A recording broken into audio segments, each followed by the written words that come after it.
Chapter 1737. Luo Ran sent a series of voice messages, and Shenjilia felt that it made sense. When it came to this matter, Luo Ran was the expert. In the capital, Luo Ran was also a well-known relationship expert and friend of women. After thinking about it, Shenjilia replied, "Well, it takes 2 hands to clap." Luo Ran replied, "Isn't it over?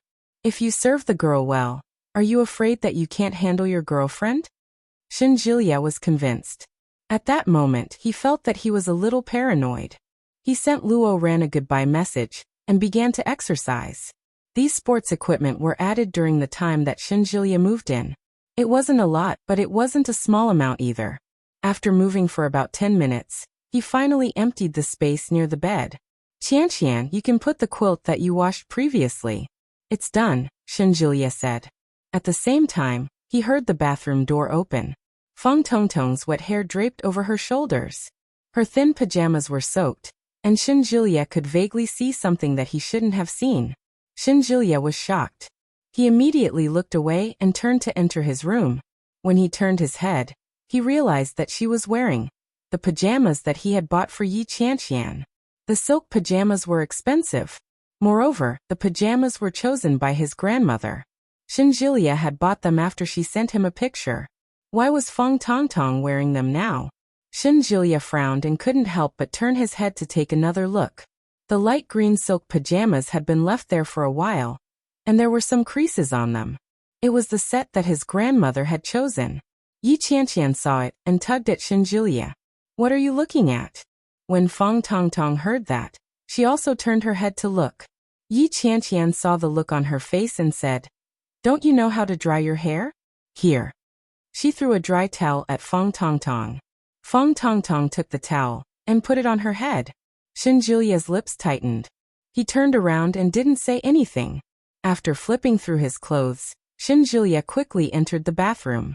However, Feng Tongtong's clothes were hung in the place where they used to hang their clean clothes, and the dirty clothes basket was empty. Shenjilia's expression darkened.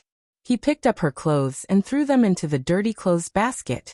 But just as she picked up a dress, a strapless bra fell out. Looking at the cup size, it was a little bigger than Yi Qianqian's. "No double? Twice." Shenjilia stared at it blankly for a moment before using the dress as a cushion to toss it into the laundry basket. But halfway through, he changed his mind and threw it into the wash basin. The sound of running water could be heard from the bathroom. When Yi Qianqian heard it, she glared at Feng Tongtong and asked, "Are you still wet? You didn't use a towel?" "No. I don't know which one is yours, so I didn't use it." Feng Tongtong appeared to be in a good mood. As she dried her hair, she said, "But your house is pretty clean. I thought you'd make a mess out of it." "Old Shen took care of it." Yi Qianqian was in a good mood. She replied, "I'm getting lazier and lazier. Old Shen loves cleanliness. When he's free, he cleans up the room and cooks." "Damn, you're too lucky. How did you manage to make him so obedient?" The corners of Yi Qianqian's lips turned up. She couldn't hide the smile on her face as she said, "Perhaps he really likes me." Chapter 1738. Yi Qianqian knew that Feng Tongtong would say that. Ever since they got to know each other, Feng Tongtong seemed to be envious of her. Everyone had their vanity, especially in front of their best friend. Feng Tongtong had very high standards. Yi Qianqian was extremely pleased to receive such affirmation from her. The corners of his lips curled up as he said happily, "You can also find a man who can give you happiness." "Sa." Feng Tongtong sighed. "How can I be so lucky? Outstanding and devoted men are as rare as phoenix feathers and unicorn horns these days. It's really not that easy to find one. You're lucky to have met Old Shen. Someone like me might have to stay single for the rest of my life." "Of course not. Don't be so pessimistic. It's fine as long as it's fated." Feng Tongtong sniffled. With an aggrieved look on her face, she said, "I think I might really have to. People like me aren't good-looking, have high standards, and are incapable. You, Qianqian, sometimes I really envy you. You're pretty and capable. You're able to establish yourself in Kingstown and have a good income. You're amazing. Bah, you just haven't tried it yet. You can try it too. Yi Qianqian had always felt that it was a waste of Feng Tongtong's talent to hide in the tiny yin town. When Feng Tongtong heard that, she smirked. Am I right? You think so too? Pretend I didn't say anything. Ha ha ha. But you really look like your sister. That Xia Yilin has been badmouthing you all day in town, saying that you're half-hearted and brought back so many men. It was only when your sister got married that she found out that the people she saw were actually your sister and brother-in-law. I'm dying of laughter. What a slap in the face. So she really did see it. It's just that the person who saw it wasn't me. I get it. Aha, this rumor-mongering mouth should be punished. By the way, are you and your boyfriend going to work tomorrow? Where am I going to play alone? Are there any fun places in Kingstown? Oh, Yi Qianqian blinked her eyes. Didn't you want to come to Kingstown to play? I've already prepared a strategy for you. When do you get off work? 6 o'clock in the afternoon. Where's Shun? His working hours are more flexible. I don't know when he gets off work. Anyway, I can have dinner at home every day. Old Shun even knows how to cook. Wow, you're so lucky. Feng Tongtong's face was full of envy, jealousy, and hatred. This won't do. I must try old Shun's cooking tomorrow. Then I'll go play by myself tomorrow. When you get off work, let's go shopping after dinner, okay? Okay, sure. You sleep first. I'm going to take a shower. Yes. Go ahead. Feng Tongtong waved her hand and smiled like a blooming flower. After Yi Qianqian left, Feng Tongtong turned around and looked at the large mirror that Shenjilia used when he worked out. His face was fair and tender with some baby fat. He looked younger than his actual age. Unlike Yi Qianqian's delicate features, she had a round and chubby baby face. Actually, he wasn't that bad looking. Why was her luck so good? But she was Feng Tongtong had always felt that God was unfair. They were both hardworking, and she was obviously younger and more promising. However, the adults in town had never praised her. Feng Tongtong's heart sank bit by bit. She was in low spirits. She looked at the decorations around her. They were very masculine, and her heartbeat inexplicably quickened. Chapter 1739. Bah. This was Yi Qianqian's boyfriend. No matter what, she couldn't steal her best friend's boyfriend. Feng Tongtong slapped her face and shook her head forcefully. She took a deep breath and muttered to herself, "Wake up. You can play by yourself tomorrow. Go to sleep." With that, Feng Tongtong wrapped herself in the blanket and lay down. However, she couldn't help but open her eyes and look at her surroundings. It was a dark environment, and the surroundings were filled with heavy fitness equipment. Only a real man would truly like these cold and heavy things. She didn't expect Shenjilia to be so manly despite his skinny appearance. Indeed, one couldn't judge a man by his appearance. Feng Tongtong closed her eyes, and the corners of her lips curled up slightly. After Yi Qianqian finished showering, she returned to her room. Shenjilia was sitting in front of the computer with a large stack of documents. It looked like he was looking at medical records. Yi Qianqian walked over while drying her hair. She sat down on the bed and looked at the computer. "Are you still busy?" Shenjilia turned around and looked at Yi Qianqian.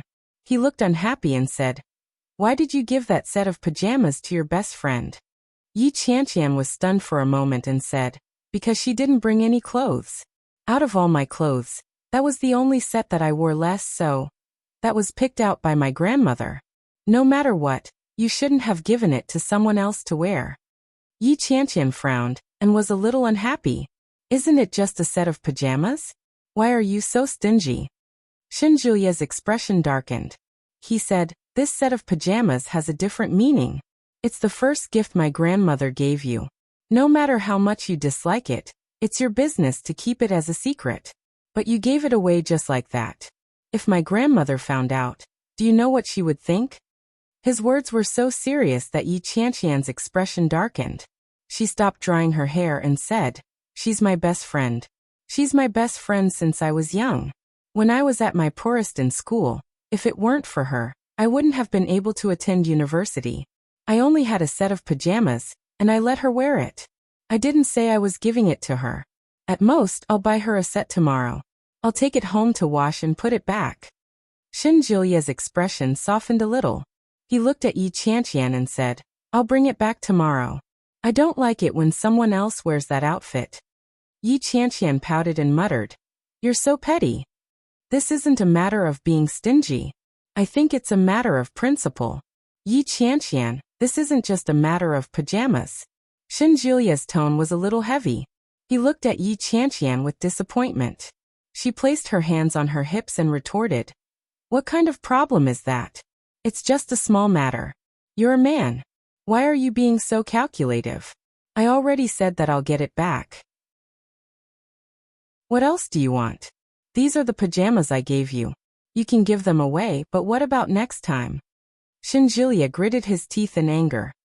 If she asks for something else next time, can you deliver it to her? Chapter 1740. Shinjilia found it a little ridiculous and laughed. She didn't take any credit for the fact that I'm with you. Yi Qianqian was exasperated. She flung her hair towel and said, You don't understand at all.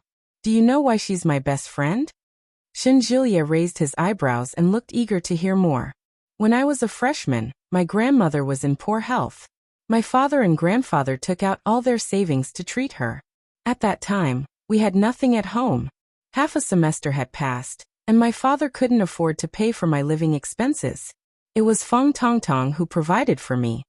Shinjilia was silent. At that time, I couldn't even afford to eat. I had to work part-time while attending school. I had to send some of the money back home. At that time, I was so hungry that I developed stomach problems. I couldn't take it anymore and almost dropped out of school. It was Tong Tong who gave me $200 to eat properly. In the second semester, she even lent me the money she earned from her part-time job to pay for my tuition. Yi Qianqian felt a little sad when she said that. She looked at Shinjilia and continued, If it weren't for Tong Tong, I would have dropped out of school. If I had dropped out of school, I wouldn't have found a job in Oya right after graduation. I wouldn't have met Lily, and I wouldn't have met you. So it's all thanks to Tong Tong that we're together now. Shinjilia was even more silent after listening to this series of karma. When Yi Qianqian saw his reaction, she continued, Tong Tong is really good to me. I've always treated her as my best friend. All these years she's been at home, and we've been apart more than together. I haven't had the chance to repay her. It's just a pair of pajamas. Don't be angry, okay? Shinjilia couldn't get angry even if he wanted to. He looked at Yi Qianqian and pursed his lips. When you went to Venice, you brought a bunch of gifts for her, right? Yeah. Actually, I wanted to ask her to go with me on the trip to Venice. I didn't expect that I'd sprain my ankle, so I couldn't go. The ticket expired. Then why didn't she come to visit you when you injured your ankle? She was busy at the shop. How could she have the time to visit me? I told her not to. So she's not busy now. Yi Qianqian immediately shut her mouth and was speechless. Shinjilia sighed helplessly. I've never believed in such things. What? Fate. This is fate. Even if Feng Tongtong didn't help you back then, I believe that we would have met in other ways. But that's how things are now.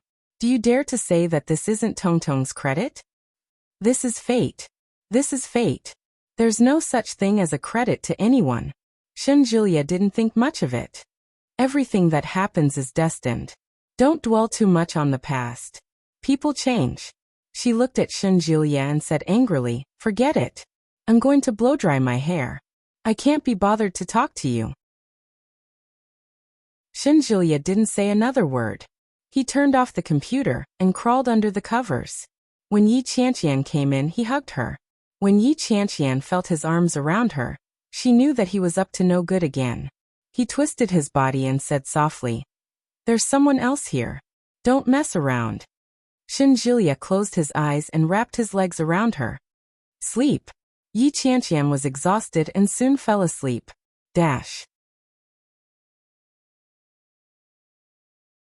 Chapter 1741. The next day Yi Qianqian returned home after a day of work, but old Shin was not home. Feng Tongtong was not home either. Yi Qianqian raced against time to finish her work, only to come home to an empty house. She called Shinjilia. The moment the call connected, She heard voices coming from the other end of the line. Hello. You're not back yet? Yi Qianqian's voice carried a hint of coquettishness. I thought I could have dinner when I got back. Yeah, I have to work overtime today.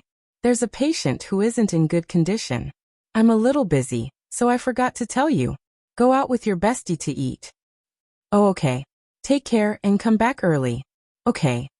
Yi Qianqian hung up the phone and called Feng Tongtong. Feng Tongtong was sitting leisurely in a cafe. When she received Yi Qianqian's call, she slowly picked it up. Hi Qianqian. Where are you? I'm at home. Where are you? Old Shun is working overtime today, so he's not home. I haven't eaten yet. I'm at Xingye Square. Come over. Let's go have hot pot. Hot pot? It's such a hot day. It's my treat. I'll be right there. Feng Tongtong smiled and hung up the phone. She continued to browse the web on her phone. It was a guide to a short-term trip to Kingstown. Yi Qianqian and Feng Tongtong had hot pot together. After that, they went shopping and bought a lot of clothes. In addition to all kinds of clothes, there were also pajamas. They didn't return home until after 10 p.m. Shenjilia was reading some documents on the sofa in his pajamas. When he saw them return, he only glanced at them before he lowered his head and asked, Have you eaten? Yes, we went to buy a lot of clothes. Yi Qianqian waved the shopping bag in her hand. What did you eat tonight? I haven't eaten yet. Go take a shower. I'm a little busy. Shenjilia looked at the documents with a frown.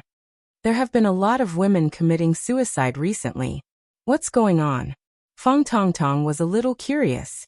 She placed the shopping bag on the sofa and sat down to look at Shenjilia. Yi Qianqian glanced at him. After she closed the door, she asked, How busy are you? You haven't eaten yet. Let me cook you a bowl of noodles. Okay. Don't put cilantro in it. Yi Qianqian pursed her lips and headed into the kitchen. Feng Tongtong asked curiously, What did you mean by committing suicide? Oh, it's like this. This female patient is an elite returnee. She's an executive of a large company. She was pursued by a man during a business meeting. After the two of them fell in love, the man's wife suddenly appeared and beat her up. She called her a mistress and even scratched her car. She wrote a lot of nasty words on it. Oh, and then, Feng Tongtong was obsessed with all kinds of gossip. She rested her chin on her hands and looked at Shenjilia seriously. Then, the woman went to the man to settle the score. When she was with the man, she didn't know that he had a wife. After they found each other, the man begged her not to break up with him. He promised that he would divorce his wife soon, but in the end, because his wife's family was rich and powerful, he couldn't bear to part with her, and the woman got pregnant. F***ck. That's so melodramatic. Feng Tongtong was shocked. And then, after that, the wife of the first wife beat the woman up again, and caused her to have a miscarriage. After the incident, she was fired from the company, and the man disappeared without a trace. It could be said that he had nothing left. He was even cursed by others. In the end, he couldn't take the pressure and committed suicide at home. He didn't die? Chapter 1742. What's your rank in your hospital? From his tone, it sounded like he was at a very high rank. Shenjilia replied without even lifting his head, Department Director. D***MN. You're already a director at such a young age? D***MN. Feng Tongtong looked like she was about to collapse. That can't be. Aren't directors usually in their 40s or 50s? You're such a young director. Are you serious? When Shenjilia heard that, he chuckled and said, Didn't Qianqian tell you? Of course not. She didn't even say a word. Look at how well she hid you. She didn't even tell me about such a big thing. Sigh. Yi Qianqian had just put the noodles into the pot. When she heard that, she felt a little smug and said, I'll just keep it to myself. Why should I tell you? Will this patient be difficult to handle? A little. He's having a mental breakdown. Based on his recent situation, he's showing signs of schizophrenia. If he doesn't handle it properly, he might just go crazy. Shenjilia was a little sympathetic. There are too many scumbags in this world. Exactly. There are too many scumbags. Feng Tongtong was also indignant. If only all the men in this world were like you. You can't say that. If everyone was like me, how could they highlight my excellence? Shinjilia did not hold back at all. Yi Qianqian heard him from inside and snorted. Shameless. Can't you be a little more humble? There's no use in being humble. The halo of a genius like me can't be suppressed just because I'm humble. Feng Tongtong lifted her clothes. Hey, I don't even know how to respond to you like this. You should echo me and compliment me at a time like this. Shinjilia kindly reminded her. If you're cheated by a scumbag in the future, you can come to our hospital. I'll give you an insider discount. Feng Tongtong picked up an apple and threw it at him. Shut up. Shinjilia dodged and casually caught the apple. He put it back and said with a smile. I was thinking too much. A tough scumbag like you wouldn't dare to provoke you. Feng Tongtong became even angrier. Are you saying that I'm too manly to get married? Qianqian, don't you care about your man? Yi Qianqian came out with a bowl of noodles and placed it in front of Shinjilia. She sat down beside him and said, what he said is the truth. You're so unfeminine. Isn't it normal that you can't get married? Husband and wife, you two are too hateful. Feng Tongtong grabbed the bag of clothes and stood up. Then she headed to her room. I'm going to ignore you guys. However, as soon as he turned around, the smile on his face disappeared. They seemed to be a perfect match for each other. Feng Tongtong headed straight for the bedroom. Shinjilia's voice sounded from behind her. It smells so good. Haha, isn't it fragrant? It's fine if I don't cook, but once I do, I'll amaze you to death. Shinjilia sniffed the air and said with disdain. Just a few compliments, and you're getting all high and mighty. Bah, you dare to say it's not? Yes, yes. Feng Tongtong closed the door. She felt upset. Looking at the gym full of fitness equipment in front of him, he slowly walked up. Over the next 2 days, Shinjilia was as busy as a bee. Feng Tongtong went to play on her own during the day. After Yi Qianqian got off work, the two of them went around together. Another night passed, and Shinjilia still hadn't returned from working.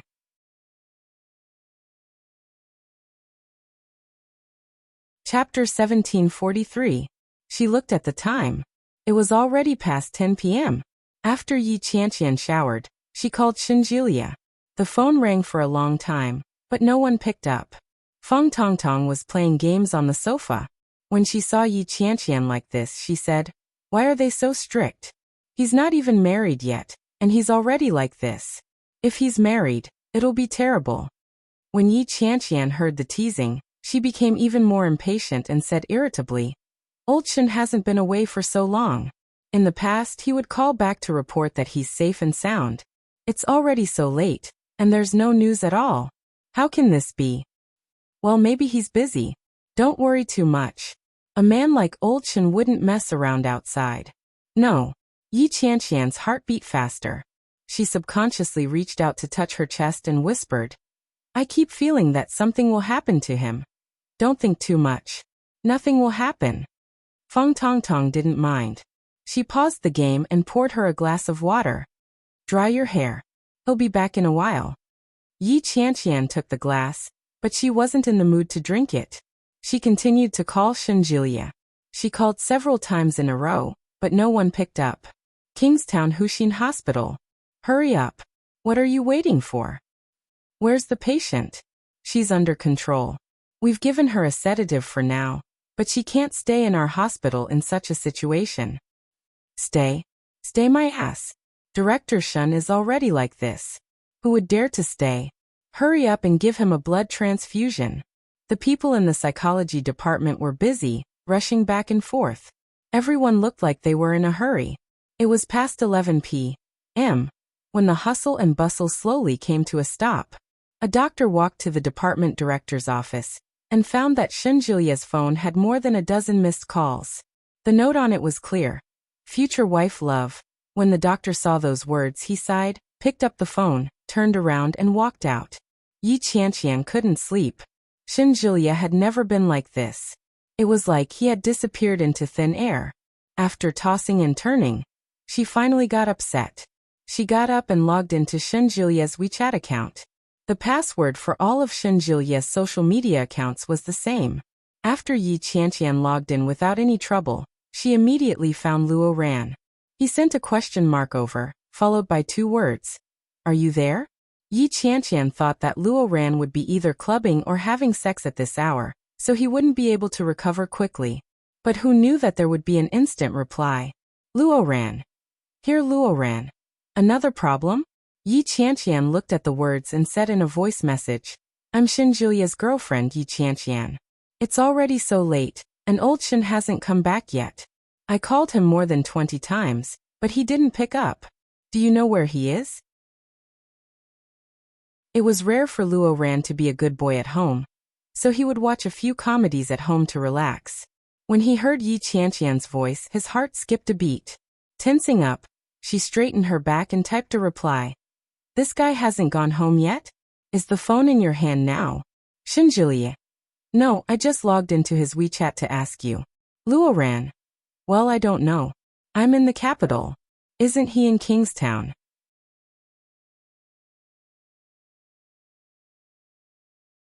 Chapter 1744. Shenjilie. Yeah, I think so too. Yi Qianqian had already changed her clothes. After putting on her shoes, she walked out. When Luo Ran saw her reply, he immediately felt that it was inappropriate. After thinking about it, he said, Why don't I ask him? Sister-in-law, don't be nervous. This guy is good at fighting. He can easily take on 2 people at once. Don't worry. When Yi Qianqian heard that, she didn't feel at ease. She thought about the female patient he mentioned a few days ago who was likely to go crazy. What if that woman really went crazy?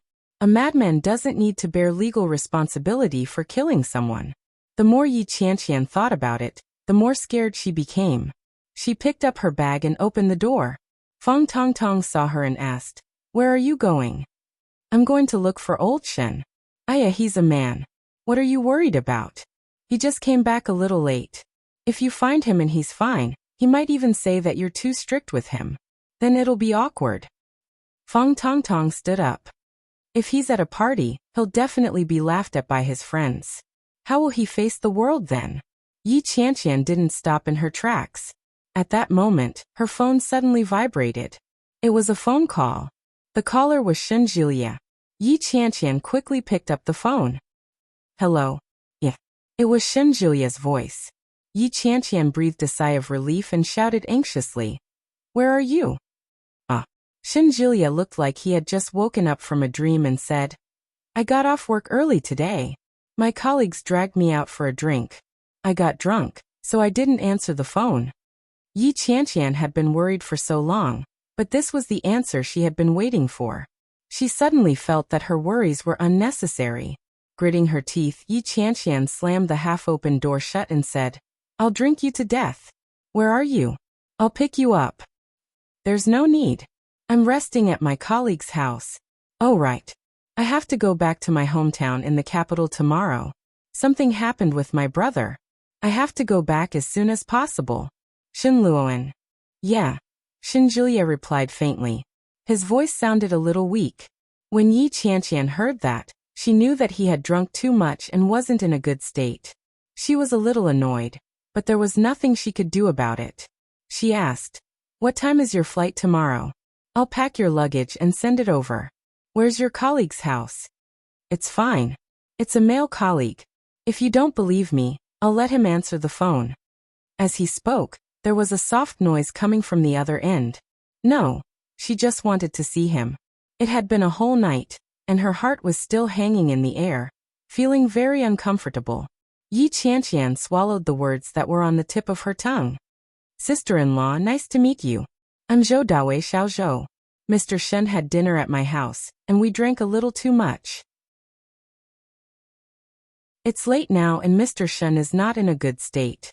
We have to catch a plane back to the capital tomorrow morning. It's better to rest at my place. Xiao Zhou sounded rather sober. Yi Qianqian was silent for a moment before asking, You didn't drink? Little Zhou seemed a little embarrassed. I've been suffering from gastric bleeding recently. My wife won't let me drink it, so I can only force other brothers to drink it. I'm sorry, sister-in-law, but I'll have to trouble you to stay alone tonight. I won't ask Chief Shin to come down again, I promise.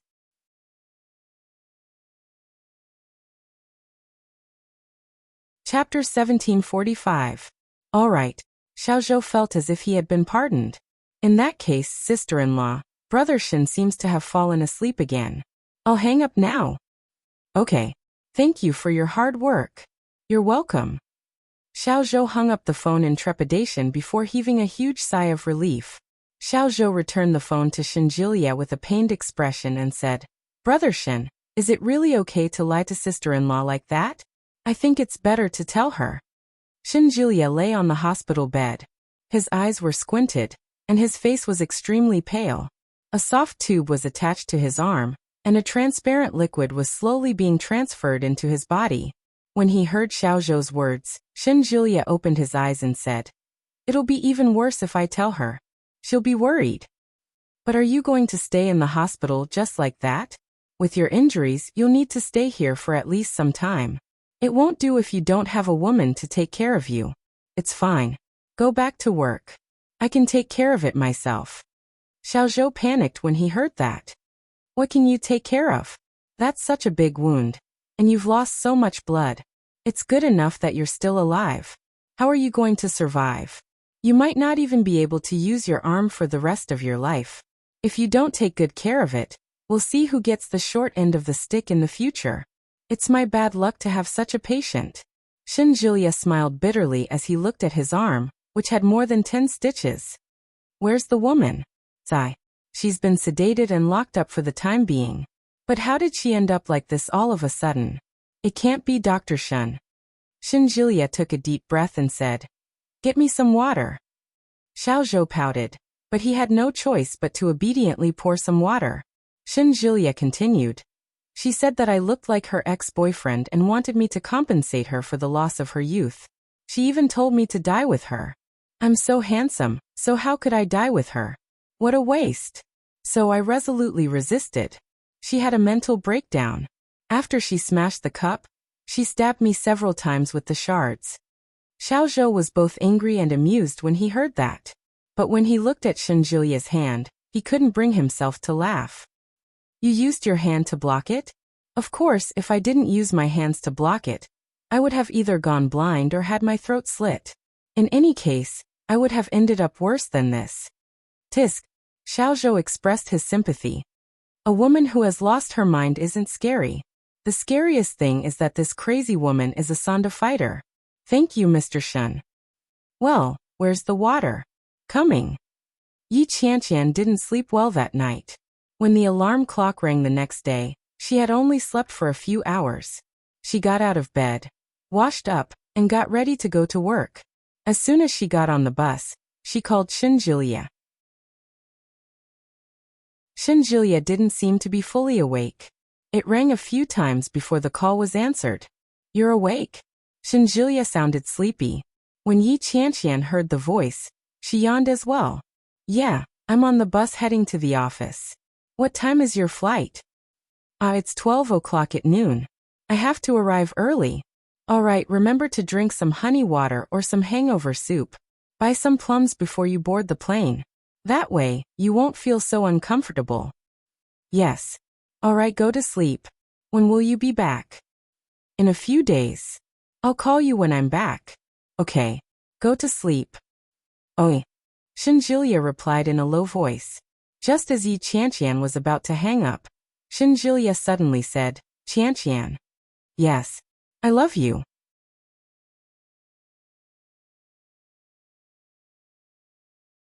Chapter 1746. The corners of her lips curled up, but she said, Why do you have so much to say? I'm hanging up. After hanging up, Yi Qianqian's drowsiness was swept away. She looked at the traffic jam in front of her, and instantly felt more pleasing to the eye. Perhaps this was the power of love. After hanging up, Shinjilia pressed the lock screen. The screensaver showed Yi Qianqian's beautiful and exquisite face. It made people feel relaxed and happy. The door to the ward opened, and Xiaozhou walked in with a thermos. When he saw the smile on Shinjilia's face, he teased. Hey, hey, hey. What are you looking at? You look so happy. Are you looking at sister-in-law? Shinjilia put down his phone and wiped the smile off his face. He looked at Xiaozhou and raised his eyebrows. You're early. It's getting late. Everyone in the hospital is already at work. I specially checked in before coming over. Come, have some porridge. I haven't brushed my teeth yet. Come, help me up. Shinjulia's hand was hurting badly. He was alone in the ward, and even going to the bathroom was a little difficult. Now that someone was around, he naturally had to do his job properly. Xiaozhou was on good terms with Shinjulia. When he saw Shinjulia like this, he sighed and said, Why don't you come clean with sister-in-law? You can't go on like this. Your hand needs to be monitored. You can't be careless. It's fine. If she sees this, she'll despise me. Shinjulia sighed. His heart ached. From the beginning, he had been pestering Yi Qianqian. Yi Qianqian had never thought of marrying him. If she knew that he was in this state, how would she react? Xiaozhou could tell that Shinjulia didn't seem to be joking. He laughed and said, How could that be? Sister-in-law would feel bad for her own man. How can a woman not feel bad for him? Shinjulia sat up with help. When he heard Xiaozhou's words, he was silent for a moment before saying, She's not the same. There's nothing different.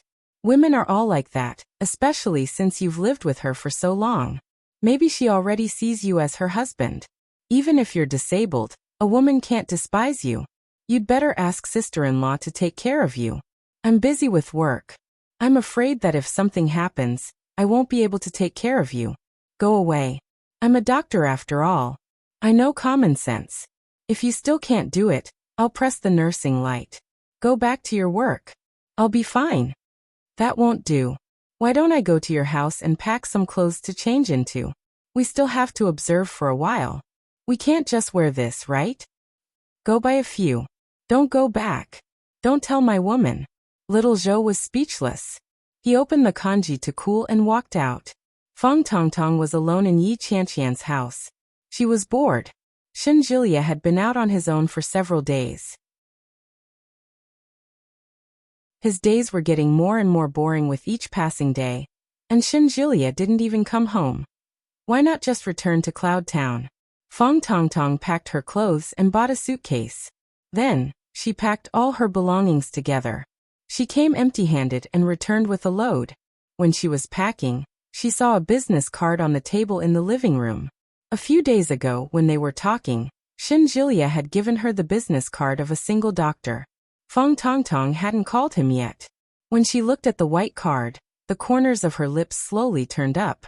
She picked up the landline in the living room and dialed the number. The call was quickly connected.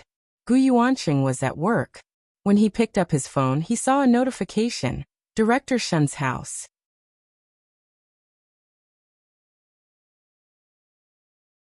Chapter 1747. It must be sister-in-law, right? Gu Yuanqing glanced at the screen and felt a little uneasy. Why did his sister-in-law call him? I didn't do anything too serious, did I? After some thought, Gu Yuanqing picked up the phone and answered the call. Hello. It was a very young voice.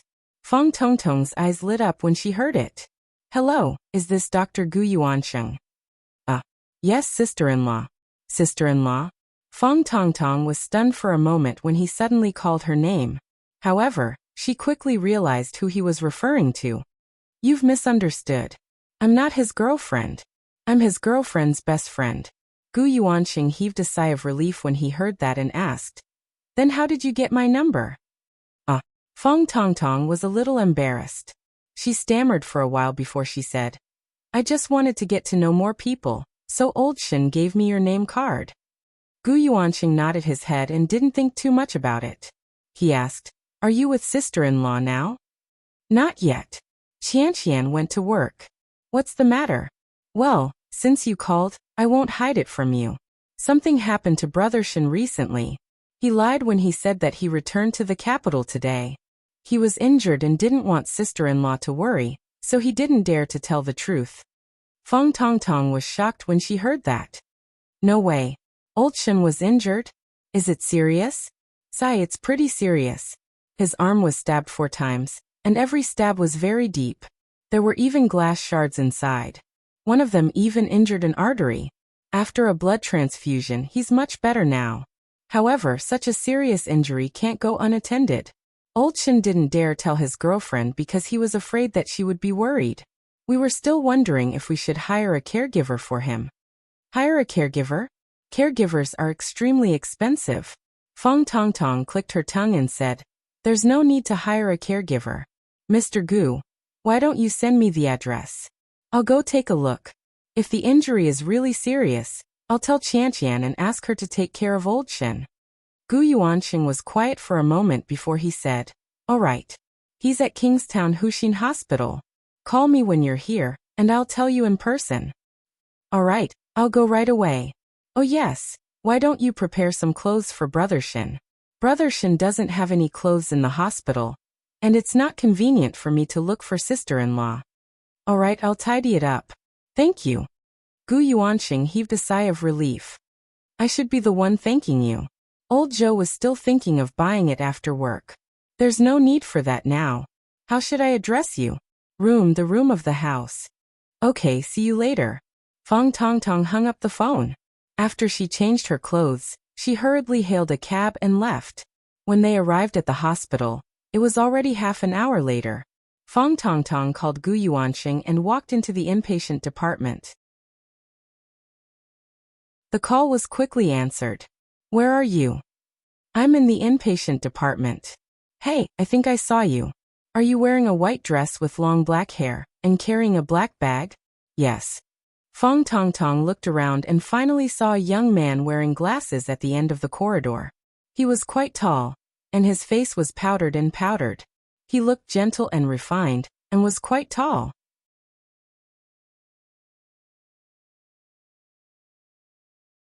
Chapter 1748. He was a handsome young man. Gu Yuanxing saw Fong Tongtong and said, "Hello, I'm Gu Yuanxing." Fong Tongtong quickly reacted and nodded.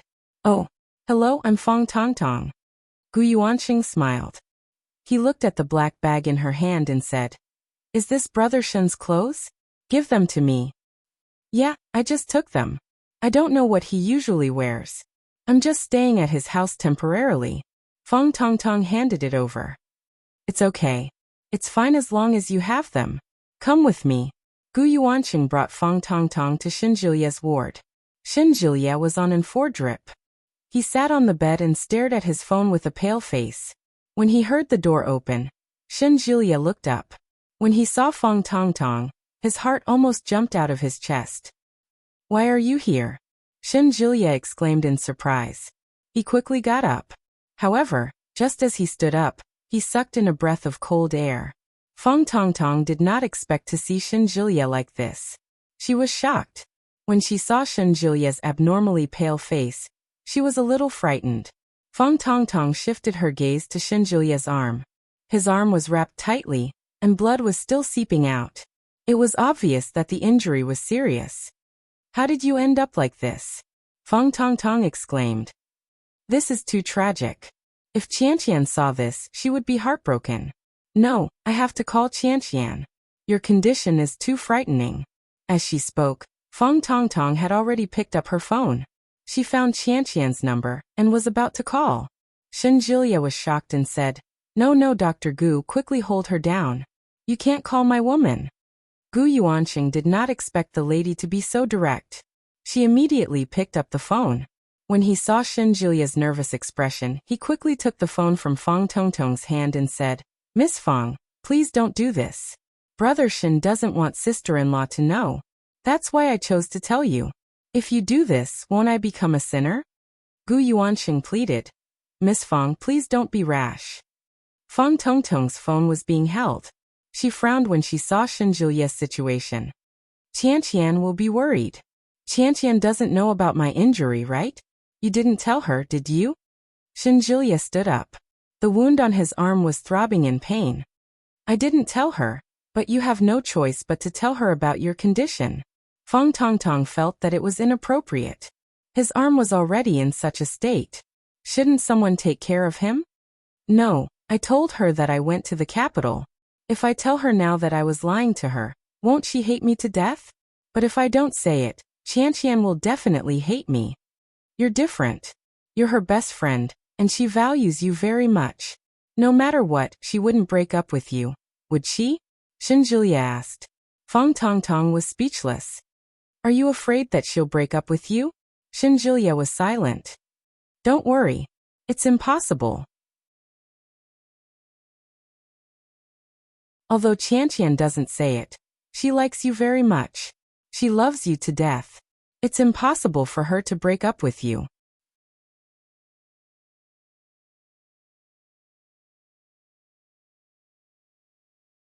Chapter 1749. As soon as Gu Yuanxing heard that, he knew that Shenjulia had come to settle scores with him. She subconsciously took a step back, coughed lightly and said, Brother Shen, I'm doing this for your own good. Look, I even asked this girl to pack some clothes for you. As he spoke, he tugged at the bag. The clothes inside quickly fell to the ground and fell into a pile. Feng Tongtong was a little embarrassed. I took everything from my suitcase. Last night, Qianqian prepared a few pieces of clothing for you and placed them in a small suitcase. I opened it up and took the clothes over, but I was in a hurry, so I casually scooped them up. Actually, I didn't know what was inside. Did Qianqian prepare this for me? Shenjulia stared at the pile of clothes and felt a little happy. Well, didn't you say you were going back to the capital today? She packed it for you and waited for you to go home to get it. Gu Yuanxing's face was full of envy, jealousy, and hatred. Brother Shen, you're so lucky. You didn't even let sister-in-law know about this. Sigh, if sister-in-law knew, she would be so distressed. When Shenjulia heard this, he felt a little smug. From the looks of it, Yi Qianqian's heart wasn't without him. Even though he didn't go back last night, she still knew to prepare clothes for him. However, if Yi Qianqian found out that he was lying to her, Shenjulia sighed softly and said, Let's wait for a few more days. We'll tell her when she's almost recovered. She's been very busy lately, and she hasn't been to work for a few days. We can't let her keep taking days off and running around. Most importantly, he didn't want her to worry. She looked at Feng Tongtong and said, You should go back first. Don't tell her about this. Just pretend that you don't know anything about it. Feng Tongtong furrowed her brows and said, How can I do that? If I know, I know. If I don't know, I don't know. If you want me to not tell Qianqian, that's fine too. Qianqian is more sensitive. If she finds out, she'll definitely be upset. Yes. Shenjulia understood Yi Qianqian, but Feng Tongtong understood her even better. Although Yi Qianqian appeared carefree, she was more meticulous than most people. Why don't you return to Cloud Town directly? That way you won't have to hide it from Qianqian and go against your conscience. When Feng Tongtong heard that, she felt even more annoyed and said, Are you saying that you want me to leave you here to fend for yourself? I have a bunch of colleagues here, and this is my territory. What do you mean by self-destruction? Shenjulia found it a little funny. That's enough. It's none of your business. Go back. No, Qianqian has been busy recently, and I just thought that you went back to the capital. I have nothing to do all day, and I know how you are now. Let me take care of you. Anyway, you have colleagues to do the hard work. I'll just buy you food and bring you water. I think it's fine. Gu Yuanxing immediately replied. Anyway, Brother Shen, you can only lie down now. Let Xiaofang accompany you to talk. How good would that be? Go to hell. No, men and women shouldn't touch each other. After all, I'm a single girl. What's the point of taking care of a man? No. Why are you so pretentious? The girl doesn't even mind. Gu Yuanxing said. Don't you think so, Xiaofang?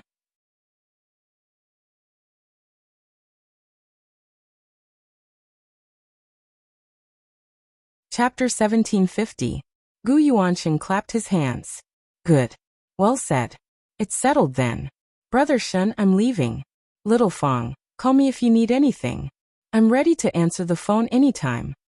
Okay. Go ahead. Feng Tongtong smiled. Soon, Gu Yuanxing felt relieved, turned around and walked out. Shenjulia felt it was inappropriate. You should go back. It's not appropriate for a man and a woman to be alone. Why are you so talkative? Can you move by yourself? Why don't I call Qianqian over? The second half of the sentence hit Shenjilia's soft spot. Shenjilia pursed his lips and didn't say anything. From that day on, Feng Tongtong was busy running up and down the hospital. When Yi Qianqian went to work during the day, Feng Tongtong ran to the hospital. Feng Tongtong took care of ordering takeout, buying nutritious meals, changing medicine, pouring water, and other miscellaneous chores. If Shenjilia needed to go to the bathroom, he would call for his buddies to help him. Feng Tongtong slowly returned home in the evening. This went on for 3 to 4 days in a row. It was the weekend. It was rare that Yi Qianqian didn't sleep in on the weekend. She picked up her phone and scrolled through Weibo. She couldn't bear to read anything else. She closed the page and opened her contact list. Ever since Shenjilia returned to the capital, she had called Shenjilia more than 20 times. Each call lasted no more than 10 minutes.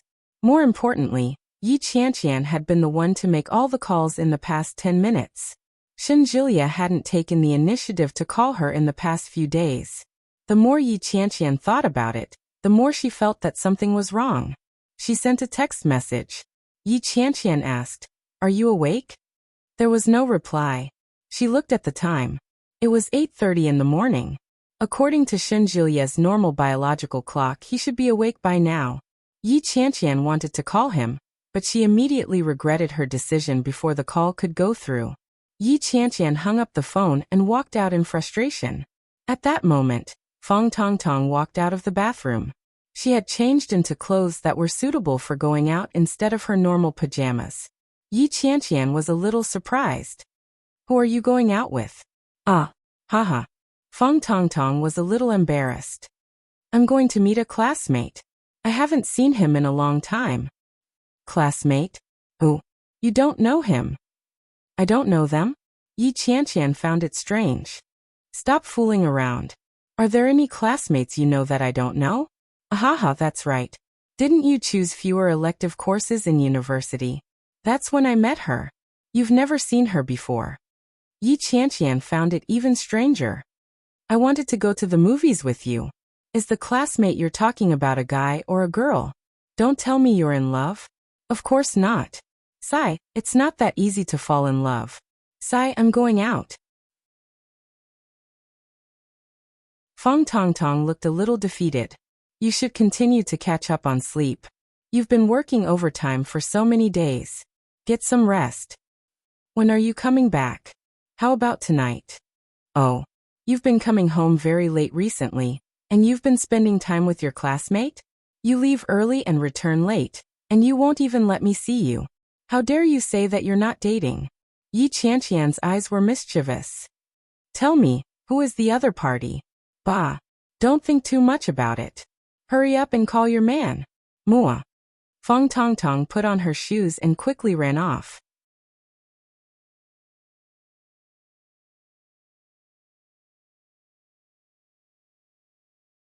Chapter 1751.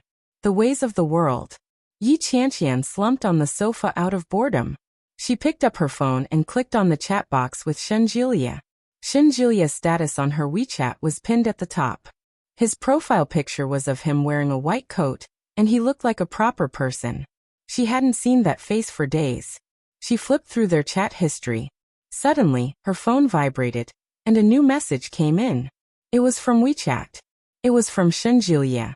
Shenjilia's message was a little strange. It was a few words. "Have you seen the stars?" Yi Qianqian blinked her eyes in confusion. "Sisai colon?" Shenjilia. "Sisai, yes I have." Shenjilia. "Have you seen a 5-pointed star?" Sisai. Picture. Yi Qianqian drew a 5-pointed star and sent it over with a cheeky emoticon. Shenjilia. "Have you seen a 4-pointed star?" Sisai. Are there stars with 4 corners?" Shenjilia. "I miss you." At the same time that the message was sent, many 4-pointed stars fell from WeChat, glittering with golden light. Yi Qianqian's heart warmed when she saw it and she chuckled. She opened the video call and made the call. However, Shenjilia immediately rejected the call as soon as it was made. Shenjilia's reply came immediately. "It's not convenient. The elders are talking." Sisai. "Your elders are talking, and you have the nerve to be daydreaming in front of them. Are you tired of living?" Shenjilia. It doesn't matter. As long as you don't do it openly. I'm handsome, so I have special privileges. Sisai. Are you shameless? Shinjulia. Ha ha. Sisai. When are you coming back? Sisai. I miss you too. Sisai. Tongtong might be going back in a few days. Come back soon. Shinjulia's heart warmed when he saw Yi Qianqian's words. She said that she missed him too. God knew how rare it was to hear such words from Yi Qianqian's mouth. However, looking at the water still dripping from his hand, he said, I'm afraid it'll take a few more days. I won't be back so soon. Yi Qianqian was disappointed and asked, Call me when you're ready. As soon as the message was sent, Shinjulia's call came in. Yi Qianqian was pleasantly surprised. Hello. You woke up so early? Shinjulia's voice sounded lazy and low. It was obvious that he had just woken up. When she heard the voice, Yi Qianqian felt a rush of heat in her heart. She became restless. Aren't you the elder talking? I said I had a stomachache, so I ran out. Shinjulia said this calmly. Life has been tough lately. I've been under pressure every day. Sigh. Okay, then I'll talk to old Shen. Thank you, comrade Little Gu. A loud female voice, a classic and familiar loud voice. Shinjulia's heart skipped a beat. He was caught off guard when the door to the ward was opened. His beloved Fang Tongtong's voice was especially jarring. Shinjulia subconsciously plugged his phone's microphone, but the moment he did so, Fang Tongtong's voice was cut off again.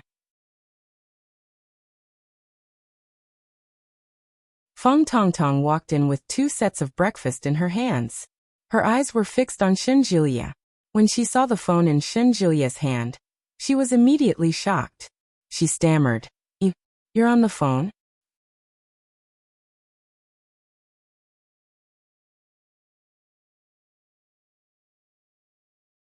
Chapter 1752. Yi Qianqian's curious voice drifted over. Shinjulia's heart was in his throat. He quickly replied, How is that possible? I'm in the capital. By the way, what has Tongtong been up to recently? Yi Qianqian smiled. Yes, how could that be possible? Shinjulia was in the capital, and Fang Tongtong was still in Kingstown. When she heard that, Yi Qianqian tucked her hair behind her ear. She couldn't hide the smile on her lips as she said, She seems to be in a relationship recently. She's always happy when she goes out every day. When she comes back, she's already had her meal. I've been eating alone recently. Fortunately, this long-time bachelor is finally going to get rid of her single status. Sigh, I can finally breathe a sigh of relief. As Shinjulia listened, his eyes fell on Fang Tongtong. The more he listened, the more guilty he felt. If Yi Qianqian found out that Fang Tongtong had nothing to do in the hospital recently, what would she think? Shinjulia suddenly regretted it. Yi Qianqian stayed with Fang Tongtong every day. They ate and lived together. It was hard to guarantee that Fang Tongtong wouldn't give herself away. Although there was nothing between them, Yi Qianqian's tone made it clear that Fang Tongtong had been in a relationship recently. If Yi Qianqian found out that Fang Tongtong's boyfriend was actually Shinjulia, wouldn't that be bad? What are you doing? Yi Qianqian asked when she saw that Shinjulia was not speaking. Shinjulia immediately snapped back to reality. He laughed and said, Nothing. My grandmother was talking to me just now. Remember to eat on time when I'm not around. Have you been busy at work recently? Yeah, I've been crazy busy. There's a lot of things that have been backlogged, and I have to deal with all of them. Yesterday was Friday, and I worked overtime until 10 o'clock at night. Fortunately, Tongtong had already had her meal when she came back. Otherwise, my heart would be filled with guilt. You? Shinjulia felt his heart ache. Yi Qianqian's mouth was sometimes unforgiving, but Shinjulia knew that she was just a tough mouth. Deep down, she was kinder than anyone else. She had this kind of attractive quality, which was why he was so attracted to her. Shinjulia's heart softened, and he took a deep breath. Don't tire yourself out. If you're too busy with work, you can ask Lily to help you. Anyway, Lily is waiting at home to give birth. She's bored all day. That won't do. She's pregnant. If Oming finds out, I'll be hacked to death. Shinjulia chuckled. He glanced at Fang Tongtong, who was rooted to the spot, and said, That's true. I'll tell you later. I'll be busy for a while. All right. Yi Qianqian reluctantly hung up the phone. Yi Qianqian hugged the large doll on the sofa and rolled over. Her heart felt as if it had been pricked by a rusty hook. It was itchy and painful. Busy, busy, busy. Busy in Kingstown, busy back in the capital.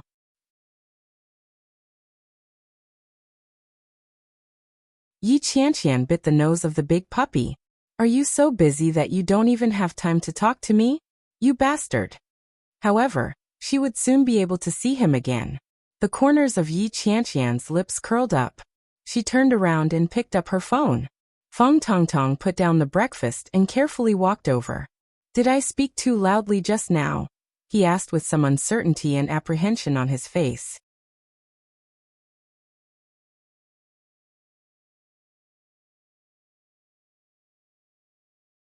Chapter 1753.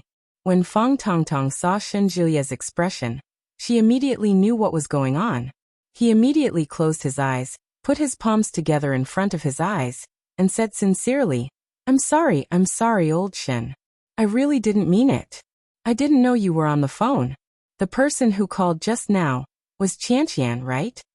Shenjilia's expression darkened, but he didn't answer her directly. He said, It's better if you don't come here anymore. My condition is much better now. I'll be discharged in a few days. I don't need your care anymore. Feng Tongtong's heart skipped a beat. How can we do that? No way. Shenjilia frowned when he heard that. I can get up on my own now. I can even eat and go to the bathroom. I don't need anyone to take care of me anymore. Feng Tongtong also realized that she might have overreacted. After a moment of silence, she said, You might think that your condition is much better, but Xiaogu just told me that your wound is still healing. It could reopen at any time. If it bleeds and becomes inflamed, it'll be very troublesome. Yi Qianqian looked at Feng Tongtong. Gu Yuanqing told you? Feng Tongtong nodded. Then tell Gu Yuanqing to come in and tell me. Feng Tongtong's expression darkened. Don't you trust me? I came here to take care of you for the past few days because you didn't want Qianqian to know, so I didn't dare to tell her about you. Every day when I'm with her, I'm afraid that I won't be able to stop myself from telling her. Do you know how tormented I am? Feng Tongtong's words were direct and carried an indescribable sense of grievance. Shenjilia pursed his lips and remained silent. I'm Qianqian's best friend. Recently, Qianqian has been as busy as a spinning top. She gets off work very late every day. However, it's the weekend these 2 days, and you can't leave someone to take care of you. I think I'd better talk to her about it. As she spoke, Feng Tongtong had already picked up her phone and looked like she was about to make a call. Shenjilia's expression darkened. Are you threatening me? How is this a threat? It's only right for your girlfriend to take care of you, but Qianqian has been so busy lately, and you're afraid that she'll tire herself out. As Qianqian's best friend, I have no choice but to help. Because of your request, I'm stuck in the middle, and now I'm being chased away by you. What the F***ck? As Feng Tongtong spoke, her eyes reddened. Turning around, he said, Forget it. It's the weekend anyway. Go and call her over yourself. These words, Shenjilia felt a headache coming on. He raised his hand and shouted, Wait a minute. Why are you looking for Qianqian now? I already told her that I'm in the capital. Aren't you trying to slap me in the face? Then what should I do? You won't let me stay here, and you can't be alone here. If you get infected by yourself, it'll be fatal. Do you want me to watch my best friend's boyfriend die in front of me? Shenjilia was speechless. He could only feel the pain from the wound on his arm. Forget it, I'm hungry. What did you buy? Feng Tongtong's back was facing Shenjilia, and the corners of her lips curled up. But he quickly restrained himself, turned around and opened the lunchbox he had just bought, and said, Light porridge. Shenjilia had asked Gu Yuanqing about it, and it was indeed Gu Yuanqing who had said that. This was because the possibility of infection had been greatly reduced. Now the probability had become very, very small, but they still had to be prepared.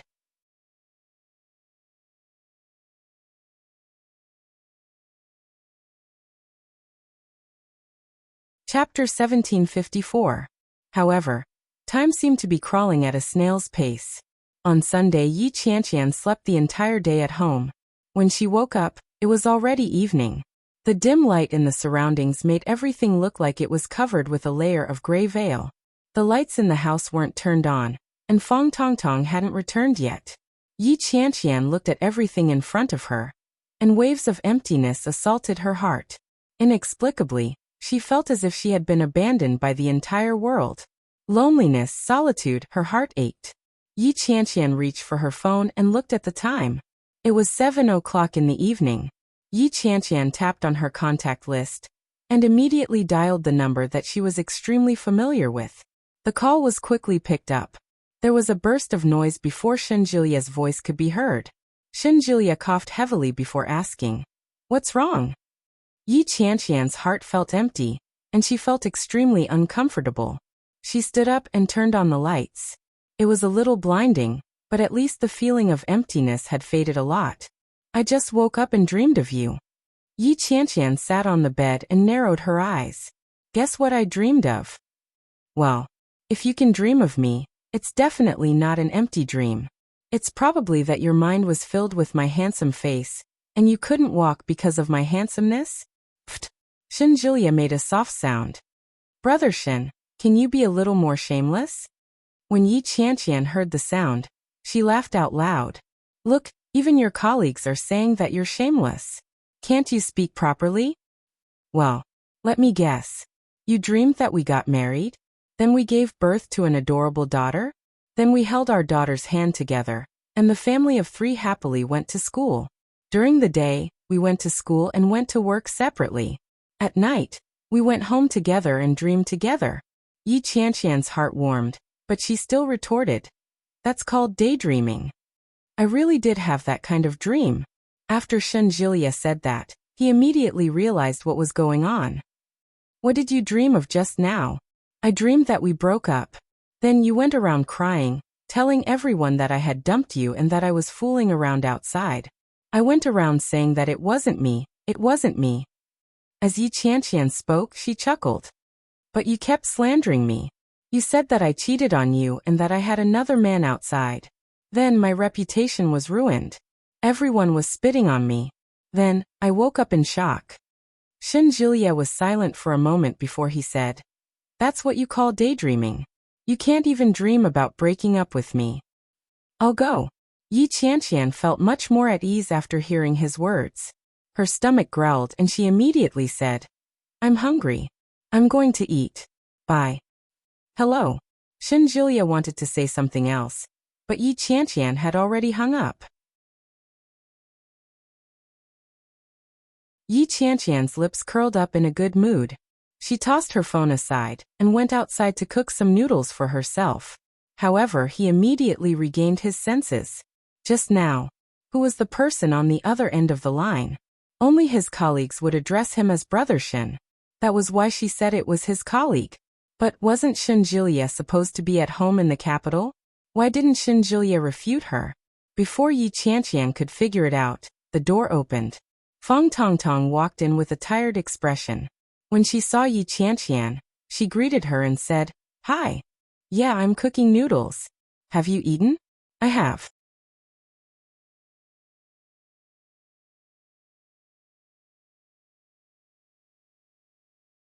Chapter 1755. There was a hint of ambiguity in Yi Qianqian's words. When Fang Tongtong saw it, she felt a little guilty. She averted her eyes, not daring to meet Yi Qianqian's eyes. She said bashfully, "What little boyfriend? There's nothing like that." "Nothing?" Yi Qianqian leaned over. "Why are you blushing if there's nothing like that? Wow, Fang Tongtong actually knows how to be shy? Quick, tell me, what kind of person is that man? Is he handsome?" Fang Tongtong felt even more uneasy. She turned her head away and said, "Don't overthink it. He's not a man." If he's not a man, you leave early and return late every day?" Yi Qianqian clearly did not believe her. TSK.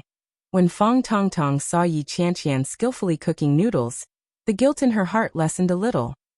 "But I really didn't expect that you would get into a relationship so soon after coming to Kingstown. You'll have to come to Kingstown more often in the future. Yi Qianqian extinguished the fire and sat down on the sofa with the noodles.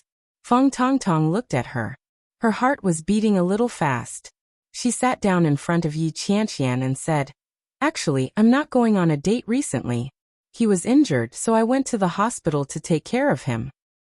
Injured? What happened? It was a work injury.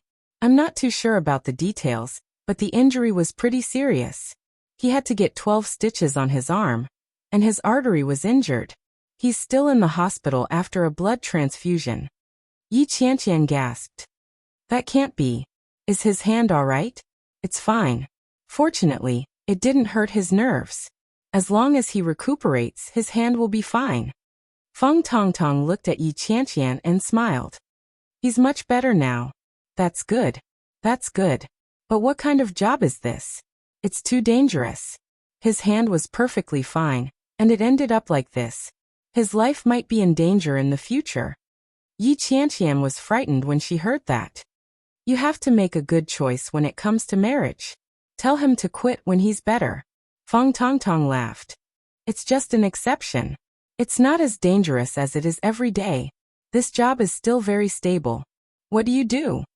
Doctor, haven't the doctor-patient relationship been a little tense lately? I can't help it even if I bump into them occasionally. Feng Tongtong shrugged. Doctor? What a coincidence. Haha. Old Shun is also a doctor, but he's a psychiatrist. He's nothing compared to those doctors who can save lives with a knife. Bring me to meet him if there's a chance. Yi Qianqian was surprised. Yeah. Feng Tongtong felt a little guilty and lowered her head. I'll bring him home when he's better. Great. What does he look like? He looks good when he smiles. His teeth are very neat and he loves to smile. He's also very tall and has fair skin, but he's very masculine. He likes to work out and he's healthy, sunny and handsome.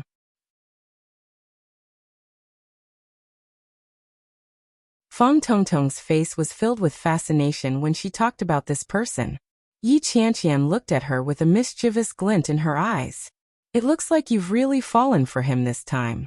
A man that you like must be very outstanding, right? Of course he is very, very outstanding. I like him very, very much. Ha ha ha, does she like you? Of course. Feng Tongtong's face heated up.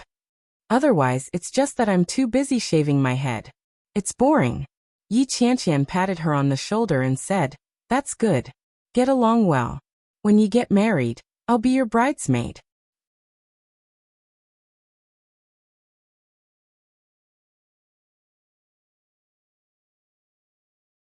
Chapter 1756. Yi Qianqian suddenly remembered something and quickly looked down. Oh, my noodles!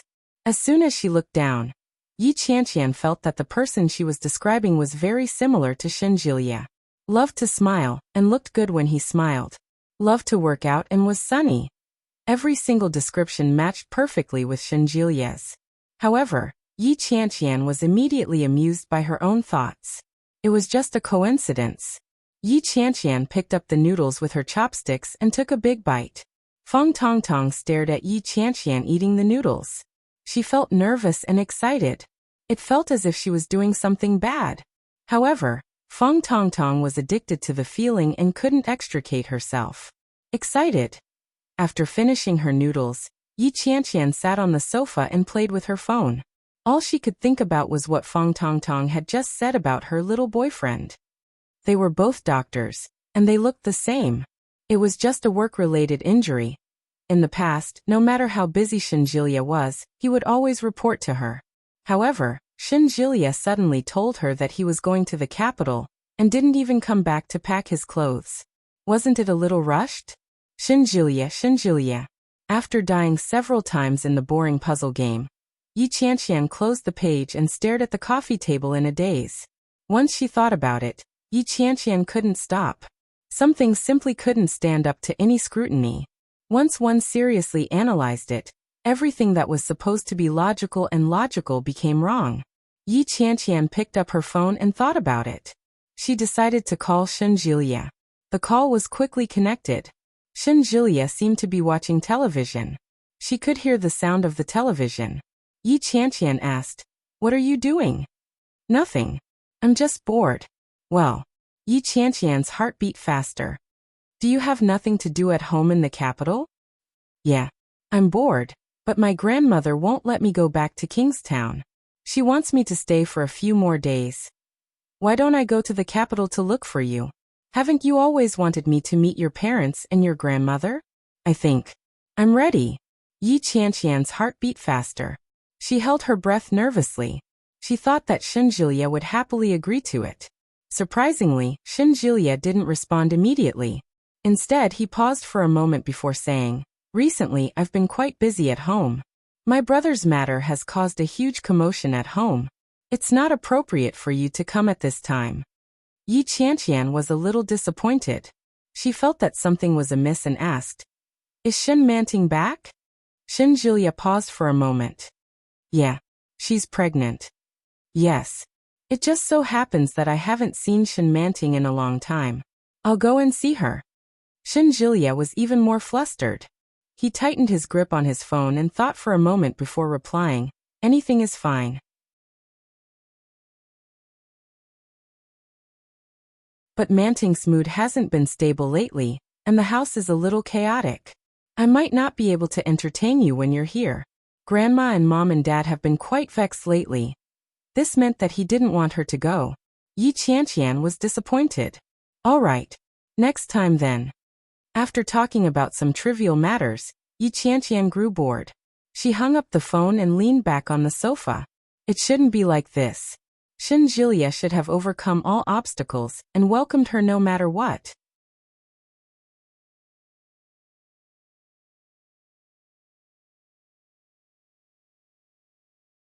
Chapter 1757. It was a sleepless night. Perhaps it was because she had slept too much during the day, or perhaps it was because of the increasingly strange thoughts in her heart, but she couldn't fall asleep no matter how hard she tossed and turned. The next day, Feng Tongtong still woke up early. When Yi Qianqian saw her putting on her shoes in the entryway, she asked, "Did you go out?" "Yeah." Feng Tongtong seemed to be in a good mood as she hummed a tune. When Yi Qianqian saw Feng Tongtong's expression, she casually asked, "Which hospital does your boyfriend work at?" Feng Tongtong was taken aback. She suddenly felt guilty and laughed. "At a not-so-big hospital." "Private enterprise?" "Not really. What's your name?" Feng Tongtong didn't know what to say. She couldn't possibly say that it was Huxin Hospital, could she? He suddenly remembered the name of a hospital that he had inadvertently memorized last time and said, Fengqi Hospital. Damn, that hospital is a Class 3 Grade A hospital. How can it be a small hospital? Feng Tongtong felt a little awkward. She laughed dryly and said, "Huh? I don't really understand either. I'll be leaving first." "Wait for me, I'm ready too. I have to go to work, let's go together." After Yi Qianqian was done drying the clothes, she went to her room to retrieve her bag. She put on her shoes and walked toward Feng Tongtong. Feng Tongtong looked at the time with an indecipherable expression on her face. "Let's go." The two of them got off the elevator. There was a bus stop at the entrance of the neighborhood. Yi Qianqian walked toward the bus stop and waved at Feng Tongtong. "I'm going to work." Feng Tongtong nodded and waved her hand as she hailed a taxi. Fengqi Hospital was on the opposite side of the bus stop. It was not far from here. It would only take about 10 minutes to walk there. When Yi Qianqian looked at the taxi, she realized that it had originally been moving in the same direction, but it had deliberately turned around and headed in the opposite direction.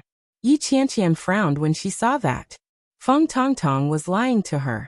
The doubts that had tormented her for the whole night were magnified at this moment. Yi Qianqian saw an empty car driving over from afar. She stopped it and pointed at the car that Feng Tongtong was in and said, "Follow that car." The chauffeur gave Yi Qianqian a strange look, but didn't ask any questions. He quickly drove off. There were many cars coming and going during the rush hour. Yi Qianqian sent a message to her supervisor to ask for a leave of absence. After a lot of negotiation, she was finally granted her leave. Feng Tongtong's car drove further and further away. About 20 minutes later, she finally stopped. Huxin Hospital. When Yi Qianqian stopped, the sense of crisis that had been lurking in her heart suddenly rose. But it was quickly suppressed. No. It was just a coincidence. Yi Qianqian refused to believe her.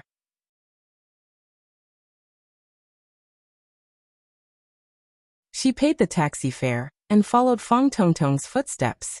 Fang Tongtong bought breakfast at the entrance of the hospital. From the looks of it, she seemed to be very familiar with the people in the hospital. She greeted quite a few people along the way. Xiaofang, you're here again.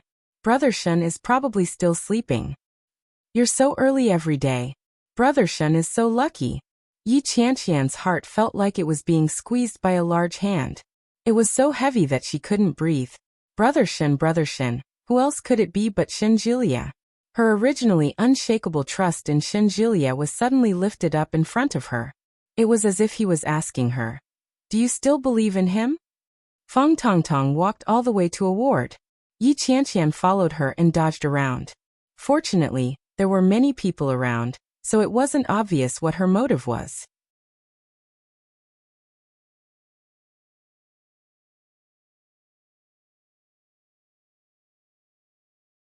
Chapter 1758. His familiarity with the ward did not show any awareness of entering someone else's boyfriend's ward. Fang Tongtong quickly closed the door. Yi Qianqian leaned against the door and picked up her phone. After turning his phone to silent mode, he sent a WeChat message to Shenjilia. "Are you awake?" The phone inside rang. It was Shenjilia.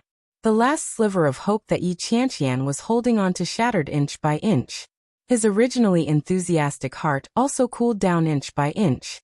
"You're eating this again? Can't you come up with something new?" Shenjilia's voice was filled with disdain. Yi Qianqian's heart felt as if it had been struck by something.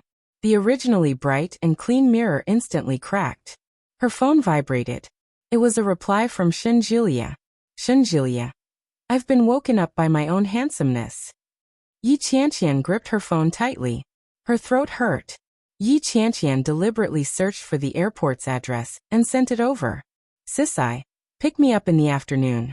I'm coming for you." Shenjilia was inside, and when he saw the news his body trembled. "What's wrong?" Fang Tongtong asked. "Qianqian wants to go to the capital to look for me." Shenjilia felt a headache coming on. "Gosh, how am I supposed to play this game?" "Sisai, I have a surprise for you, ha ha. Aren't you in the capital?" Shenjilia. "Of course I'm in the capital. It's just that I'm overwhelmed with work at home. It's best if you don't come." "Sisai, you were the one who told me to meet your parents, and now you're telling me not to go.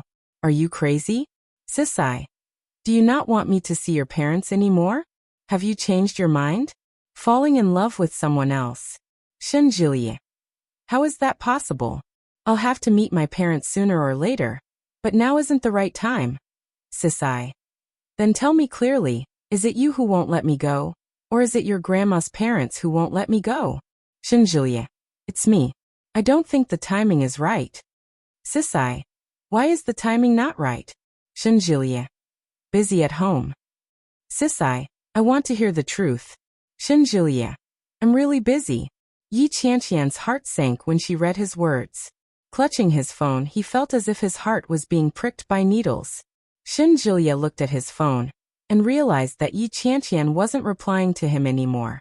After some thought, Shenjilia called Yi Qianqian. Yi Qianqian looked at the phone and refused to answer it. Shenjilia panicked and made another call. Yi Qianqian composed herself and took a deep breath before answering the call.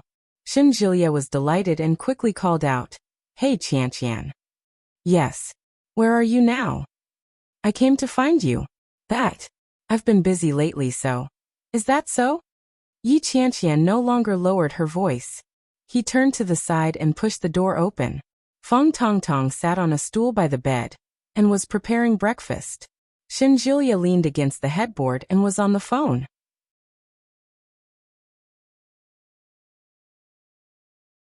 When Fang Tongtong and Shenjilia saw Yi Qianqian standing at the door, they were both shocked. When Yi Qianqian saw the scene, she found it even more hilarious. Her best friend, and her boyfriend, the man she thought she could entrust the rest of her life to. "I really like him." "Does she like you?" "Of course. Otherwise, it's just that I'm hot-headed. It's boring." So they were really together, right?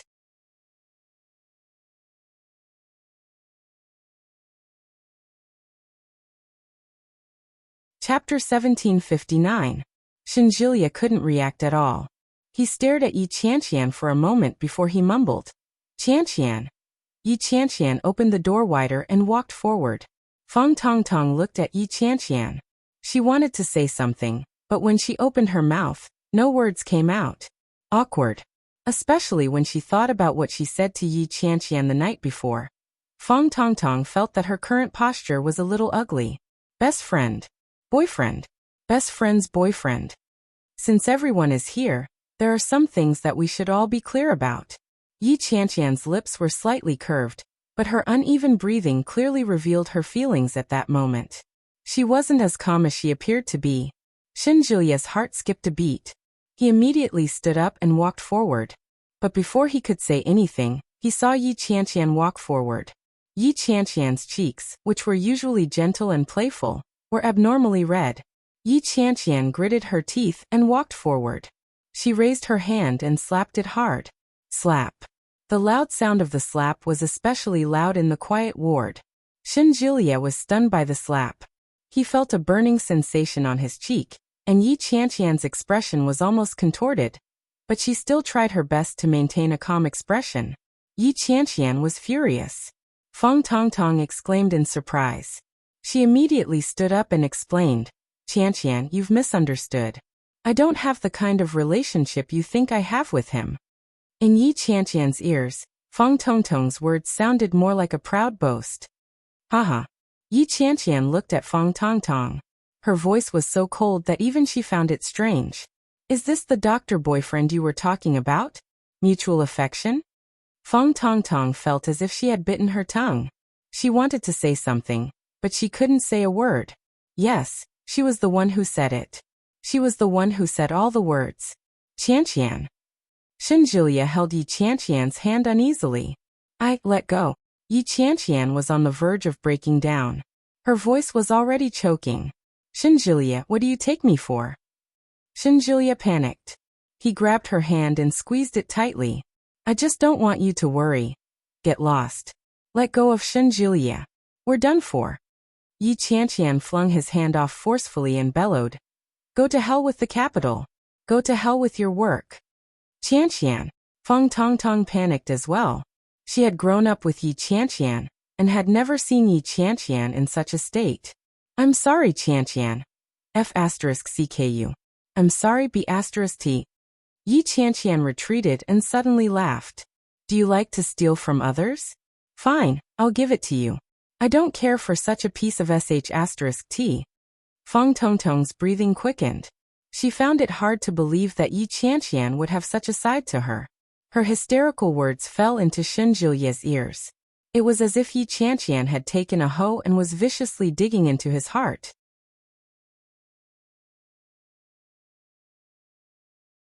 Yi Qianqian. Shinjilia wanted to chase after her, but Yi Qianqian retreated as if she had seen a wild beast. Yi Qianqian's flushed face was filled with disdain. She turned around abruptly and broke into a run. Shinjilia panicked. The moment Yi Qianqian turned around, he immediately chased after her. He reached out to grab her arm and shouted, Qianqian, Qianqian, it's not what you think it is. A few days ago,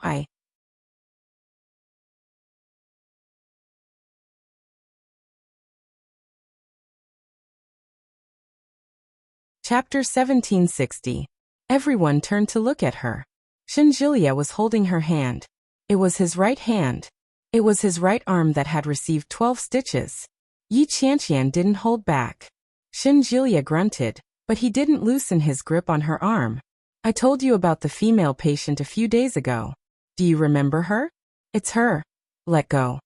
Yi Qianqian calmed down, but her voice was as cold as ice. Shinjilia panicked even more. When he saw Yi Qianqian like this, the words that were on the tip of his tongue were stuck in his throat like a fishbone. He couldn't get them out. Qianqian. I told you to let go. Are you deaf? Yi Qianqian screamed hysterically. More and more people gathered to watch. Lao Zhou was attracted by the noise. He squeezed into the crowd and saw Yi Qianqian holding Shinjilia. When he saw the blood on Shenjilia's arm, he was even more shocked. He ran forward and asked, Brother Shen, what happened? As he shouted, he rushed forward and grabbed Shenjilia's hand. Oh my God, do you want to die? Let go. If you don't let go, your hand will be crippled. Shenjilia's eyes were fixed on Yi Qianqian. Qianqian, I didn't mean to lie to you. I just didn't want you to worry. Let go. This is the last time. Although Yi Qianqian's face was red, her eyes were extremely calm. She looked at Shenjilia coldly. I heard that if you bite your tongue into an artery, you'll die. Her voice was as cold as ice. She looked at Shenjilia indifferently. Her expression was cold and determined.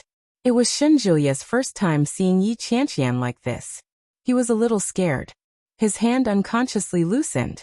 Yi Qianqian flung him aside forcefully and strode forward. Yi Qianqian! Shenjilia shouted and instinctively wanted to chase after her.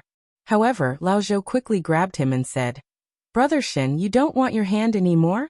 Shenjilia roared. No. He pushed Lao Zhou away and chased after her.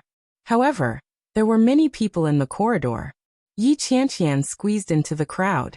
By the time Shenjilia caught up with her, he had already lost sight of her. Shenjilia looked at the corridor and strode out. He looked left and right, but in the end he didn't see anything. Lao Zhou caught up with him, looking a little nervous. Brother Shen, you should take care of your wound as soon as possible. Look, it's bleeding. If it gets infected, it won't be a joke. Where's my woman? Shenjilia turned to look at Lao Zhou. Have you seen her? Where did she go? Lao Zhou was stunned. He hadn't been paying attention to the girl at all. All his attention was on Shenjilia's arm. Lao Zhou didn't know how to respond to Shenjilia's question. Shenjilia gritted his teeth. Give me the phone. When Elder Zhou heard this roar, he knew that the situation was getting serious. Shenjilia snatched the phone from her and dialed Yi Qianqian's number. Yi Qianqian turned around and ran into the fire escape door.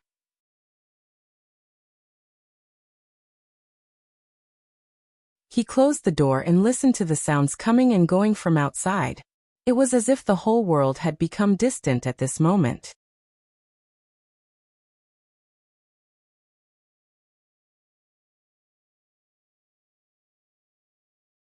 Chapter 1761. It was over. It was time to end it. She had a best friend and a boyfriend. It was time to end it. She closed her eyes tightly and turned to walk to Basement 1. Basement 1 and Basement 2 were both underground parking lots. Neither Shenjilia nor Fang Tongtong could go there. Yi Qianqian jogged down the stairs. Her phone began to vibrate. She picked it up and saw an unknown number. She was in Kingstown. She didn't think anyone else would call her at a time like this except for Shenjilia or Fang Tongtong. She glanced at the number, hung up, and switched off her phone. Shenjilia searched the entire hospital, regardless of whether it was the corridors or the doors. He also asked the patients, nurses, and doctors who were passing by. But no one saw him. It was as if he was hiding on purpose and didn't want Shenjilia to find him. Fang Tongtong followed behind Shenjilia. Lao Zhou looked at Shenjilia awkwardly and said, Brother Shen, you can't do this. Your hand? Shenjilia glanced at his arms. His hands, which had been properly bandaged, were now stained red with blood. It looked a little scary. Shenjilia only realized that his arm was hurting when he saw it. Yeah, Shenjilia replied. His pale face turned even uglier. Let's go. No matter what, you have to take care of yourself first before you explain this misunderstanding to sister-in-law. Lao Zhou scratched his head. He was already clumsy, but he didn't know what else to say. He subconsciously glanced at Fang Tongtong. Lao Zhou felt even more awkward. He had always thought that Miss Fang was Shenjilia's boyfriend. He had been calling her sister-in-law for so many days. He was wondering why Shenjilia didn't seem to be that passionate toward Fang Tongtong. He thought he was a hypocrite and didn't love his girlfriend as much as he appeared to love her. He didn't expect it to be a misunderstanding. In this way, everything made sense. Fang Tongtong had been trying to get close to Shenjilia, but Shenjilia's attitude was neither too close nor too distant. Lao Zhou didn't think it was appropriate for this girl. When almost everyone who knew Shenjilia started calling her sister-in-law, she had never denied it. Otherwise, why would he think so? Based on Shenjilia's reaction, it was obvious that the girl was his real girlfriend. It was obvious that their relationship had fallen apart. Shenjilia walked back to his room like a zombie. He retrieved his cell phone and dialed Yuyu's number. Yuyu was still sleeping. It was rare for Li Jinnan to be at home with his wife. When he saw that the caller was Shenjilia, he didn't hesitate to answer the call. "What's up?" His voice was light and carried the laziness of someone who just woke up. When Shenjilia heard Li Jinnan's voice, he was silent for a moment before asking, "Where's Yuyu?" "He's asleep." "What's the matter?" "I'll pass on the message for you." "Did Qianqian call her?" "No." "Well, if Qianqian calls you, please let me know. I'll be very grateful."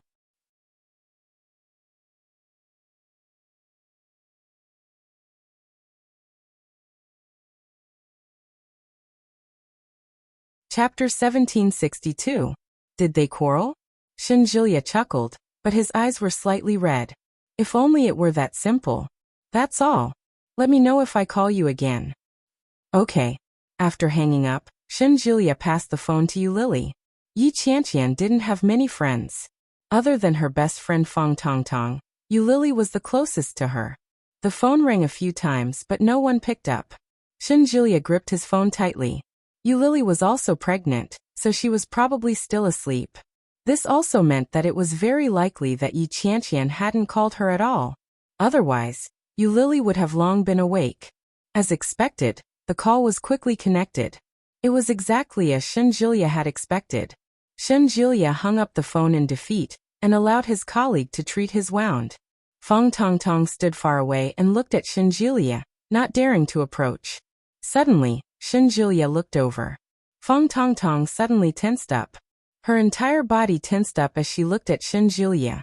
Shenjilia stared at Feng Tongtong for a long time before saying, "You should go back to Yin Town. It's already chaotic enough." He didn't scold or complain. There was only this kind of estrangement that was so obvious that it made people's hearts feel stuffy. It was cold and determined, without the slightest bit of mercy. Although Shenjilia wasn't close to her these days, he had never treated her with such an attitude. But I'm very curious. Aren't you Qianqian's best friend? Why didn't you say a word when she was so angry just now? Based on her trust in you, she would believe you as long as you explain." Shenjilia's voice was a little sharp, and it could even be said to be a little aggressive. Feng Tongtong held her breath. She didn't know what to say. Gu Yuanqing heard the commotion and rushed over. He heard Shenjilia's words the moment he entered. When he heard that, he knew things weren't simple. He was about to speak up for Feng Tongtong when he saw Shenjilia's slightly swollen face the moment he entered. It was red and swollen. Gu Yuanqing swallowed the words that were on the tip of his tongue and said, "Brother Shen, your face." Shenjilia's eyes were fixed on Feng Tongtong as he asked indifferently, "Did you tell her something else?" Feng Tongtong's eyes were fixed on Shenjilia. Feng Tongtong didn't know how to respond to his interrogation. Or rather, when faced with such a Shenjilia, her reflexes had been forced to slow down by half a beat. She did something bad. But how could she say it? How could she say it here? I didn't. Qianqian's personality has always been like this. You've lived with her for so long. You know her very well, don't you? She's always been like this since she was young. She'll be happy if things go her way. And she'll make a fuss if things don't go her way. Feng Tongtong looked at Shenjilia. But this was the truth, wasn't it? Yes, that was the truth. That's the kind of person Qianqian is. She likes to make a mountain out of a molehill. The only reason she's treating you like this now is because she doesn't love you enough. Otherwise, why wouldn't she listen to your explanation?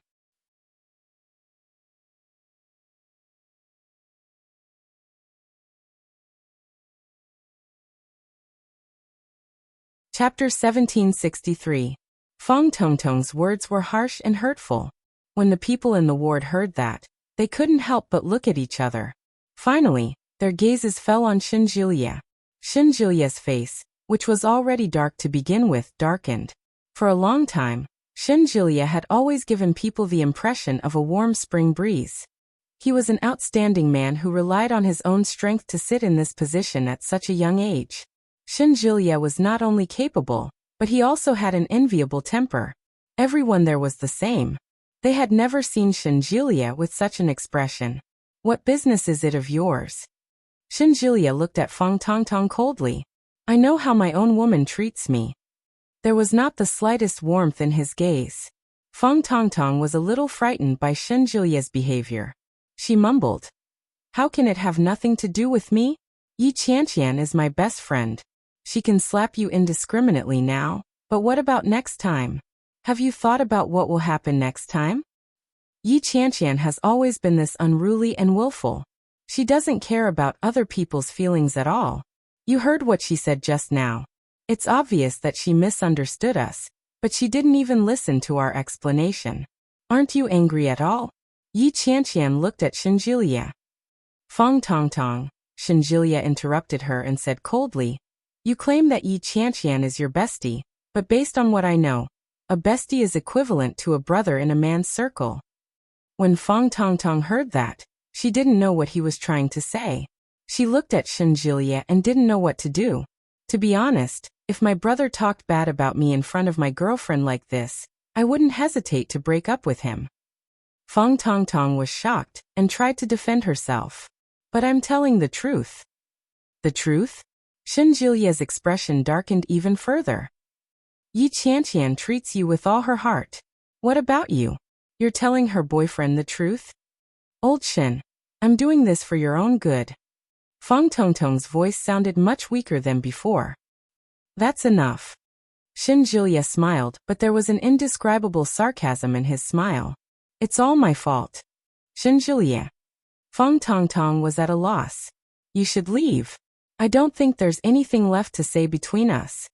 Shenjilia looked away and looked at the wound that he had just bandaged. "I don't think Qianqian needs a bestie like you anymore." Feng Tongtong subconsciously recalled Yi Qianqian's near breakdown state earlier. At the same time, she also recalled what Yi Qianqian had said to her the night before. "Best friend." The hospital's underground parking lot was huge. It was so huge that it took Yi Qianqian more than 10 minutes to walk out of the hospital. The people who came and went seemed to have witnessed the farce just now, and there might be people who recognized her, so they took a few more glances at her.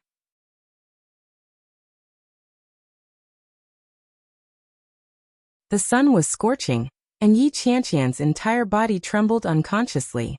Even her eyes felt like they were being ironed. Layers of scorching heat rose up, stirring up a dense mist. Yi Qianqian's vision was blurry. She lowered her head and walked aimlessly like a loser. Yi Qianqian would never have imagined that her best friend and her boyfriend would end up together.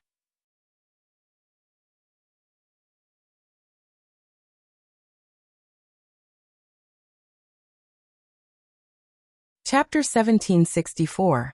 Yi Qianqian walked to the side of the road in a daze and looked for a taxi. When she got in the taxi, the driver glanced at her and asked, "Where to?" To where? Yi Qianqian didn't know either. Go home? No, she didn't want to go home. When she thought about how Feng Tongtong had intruded into the happy nest she thought she had with Shenjilia, she couldn't help but feel disgusted. Her best friend had become a mistress. How could she encounter such a melodramatic thing? Yi Qianqian's lips twitched and she asked, "Do you know any fun places around here? It's not a stupid place to go alone." The driver could tell that Yi Qianqian was in a bad mood and asked, "Are you in a bad mood?" "Yeah." "Did you quarrel with your boyfriend?" "We broke up. Of course I have to eat alone when I'm heartbroken. Have you eaten?" "No." Yi Qianqian pursed her lips and touched her stomach. "I'm really hungry." "Do you know where to go now?" "I don't know." Yi Qianqian pursed her lips, and she couldn't hold back her tears. That B** starred usually cooks. The driver was speechless. When he saw her like this, he sighed and said, "I'll take you to a good place. My wife likes to eat desserts there. I heard it's delicious there." "Yeah." Yi Qianqian nodded with tears in her eyes. "Thank you, sir." The driver looked at her sympathetically through the rearview mirror and quickly started the car. The driver sent Yi Qianqian to a famous high-end shopping mall in the city. Yi Qianqian followed the driver's instructions and walked over. There was a dessert shop at the bottom of the shopping mall. The decoration looked very elegant. After Yi Qianqian walked in, she randomly ordered a few desserts. Looking around, she saw that the people around her were either couples or families. Yi Qianqian sat alone on a chair and looked at the empty seat across from her. She felt stupid. Her red eyes were burning, and she couldn't hold back her tears. The restaurant was very quiet. Yi Qianqian lowered her head and covered her mouth. She leaned against the table, and her shoulders trembled slightly. She bit her lower lip hard to prevent herself from crying. No one noticed her. When the waitress served the dessert, she noticed Yi Qianqian's trembling shoulders and thoughtfully placed the dish on the table. She gently knocked on the table and softly said, "Eat it while it's hot. It won't taste as good when it's cold." Yi Qianqian raised her head slightly and glanced at the exquisite dishes in front of her. She sniffed and reached out to pull them over. "Thank you." His voice was low and choked with sobs. The waiter smiled and quickly left. But when he returned, he was holding a small toy in his hand. It was a small doll in the classic Super Mario style, small and cute. The waiter pressed a button, and then the Super Mario ringtone sounded. It was cute and funny. With tears in her eyes, Yi Qianqian raised her head and glanced at the waitress. The waiter's eyes curved slightly as he said, "It's for you." "Thank you." Yi Qianqian pressed the button a few times. The ringtone sounded again and again. It was very cute. After Yi Qianqian finished her meal, the waiter even gave her a discount when she paid the bill. Yi Qianqian found it a little amusing. She didn't know that she could get such an advantage by eating alone. Walking out of the mall, the sun was even brighter.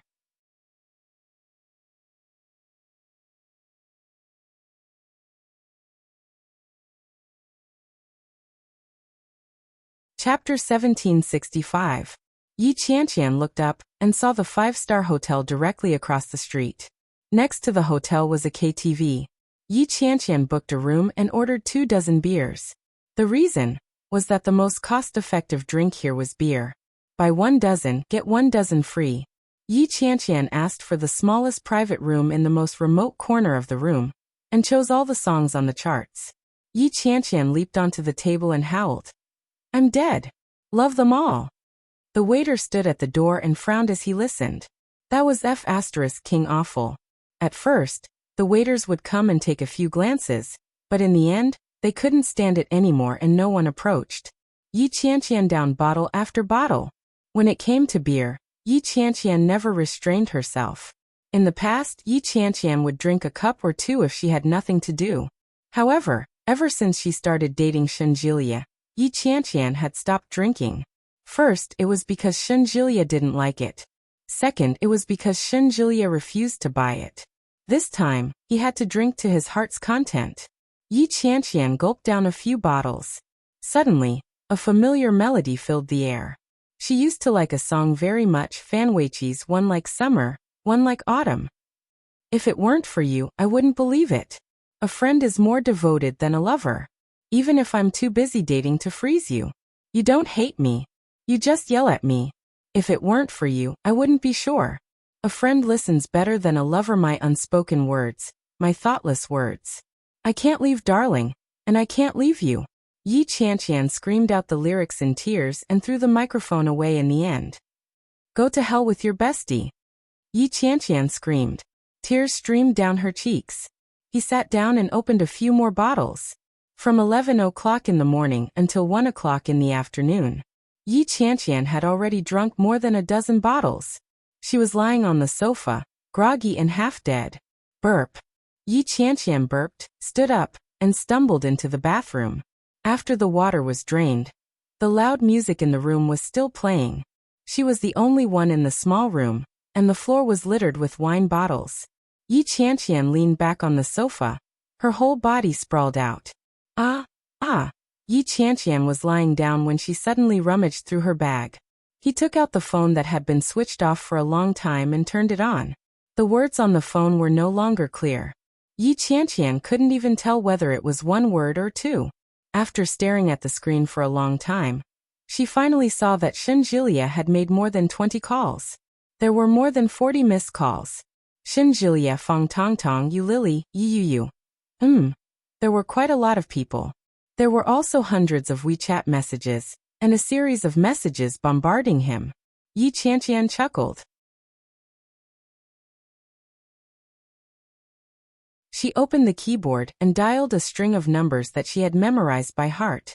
However, when she dialed the number, it turned into 3 words, Shinjilia. It was as if the person on the other end of the line had been waiting for her call. As soon as the call connected, Shinjilia immediately picked it up. Hello. Burp. Yi Qianqian snorted and didn't say a word. When Shinjilia heard the voice, he was delighted. Qianqian, is that you? Where are you? Shinjilia?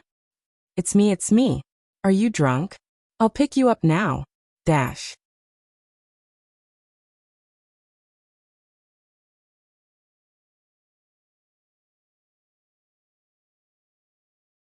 Chapter 1766. Yi Qianqian wasn't at home. After Shinjilia bandaged his wound, he went to all the places that Yi Qianqian might have gone to.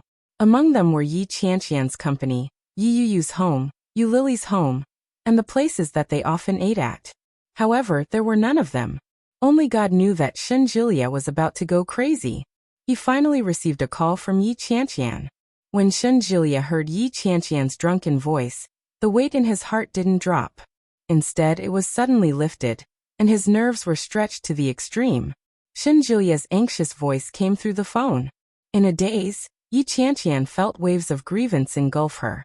The anger that had been suppressed in her heart for a long time surged out. Yi Qianqian burst into tears. She didn't even try to hide her sobs.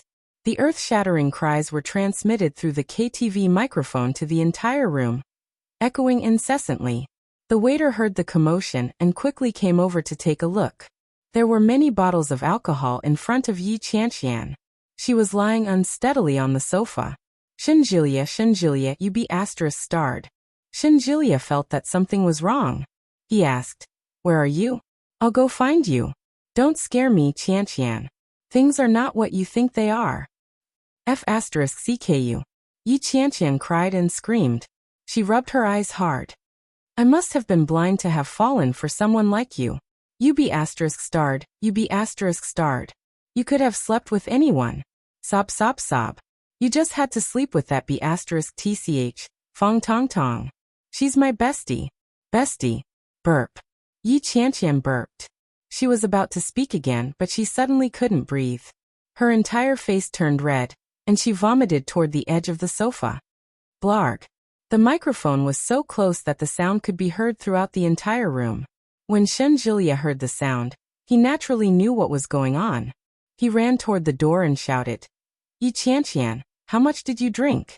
Where are you, at the bar? Or the restaurant? The only response he got was the sound of vomiting. Shinjilia scratched his ears and cheeks. When the sound of vomiting stopped, he asked, Qianqian. However, the other side had already quietened down, and there was no longer any sound. Shinjilia didn't dare to hang up the phone. He walked on the road, but there was nothing he could do. Where the hell is she? Where could she be? Shinjilia had no clue what to do. All he could do was call out her name over and over again as he waited for her response. Yi Qianqian didn't say another word. It was as if she had fallen asleep. Silence. It was eerily quiet. Shinjilia could feel the pain radiating from his hand. As he looked at the wound, Shinjilia couldn't help but recall what Fong Tong Tong had said in the ward. Yi Qianqian has never thought about marrying you.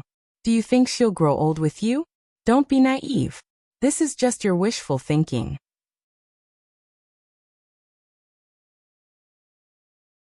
This sentence was like a magic sound lingering in his ears, lingering in his mind.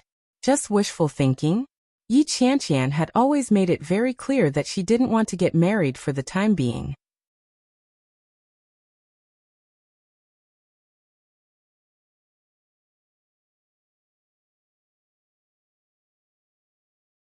Chapter 1767. Under such circumstances, Shinjilia couldn't be sure how much of what he said was true and how much was false. Perhaps Yi Qianqian only wanted to test his loyalty to her under those circumstances, or perhaps Yi Qianqian was serious. However, There was no doubt that even if Yi Qianqian had such intentions, it had been completely erased by his adultery with Feng Tongtong. Xin Julia sat on the sofa in frustration. He scratched his head as he listened to the silence on the other end of the phone. Even if he really had a chance, he had already dug his own grave. This feeling was even more unbearable than not having one in the first place. Defeat. Many things in Xin Julia's life had been smooth sailing. He had always prided himself on his intelligence. This was the first time he had encountered such an embarrassing situation. Xin Julia closed his eyes. After some time, Yi Qianqian's voice suddenly came from the other end. Xin Julia perked up and immediately sat up straight. I'm here. However, the voice on the other end seemed to be just sleep-talking. Very soon, there was no sound. Xin Julia. The voice was extremely soft and soft. Xin Julia quietly listened to the movements on the other end and said softly, Qianqian, tell me where you are.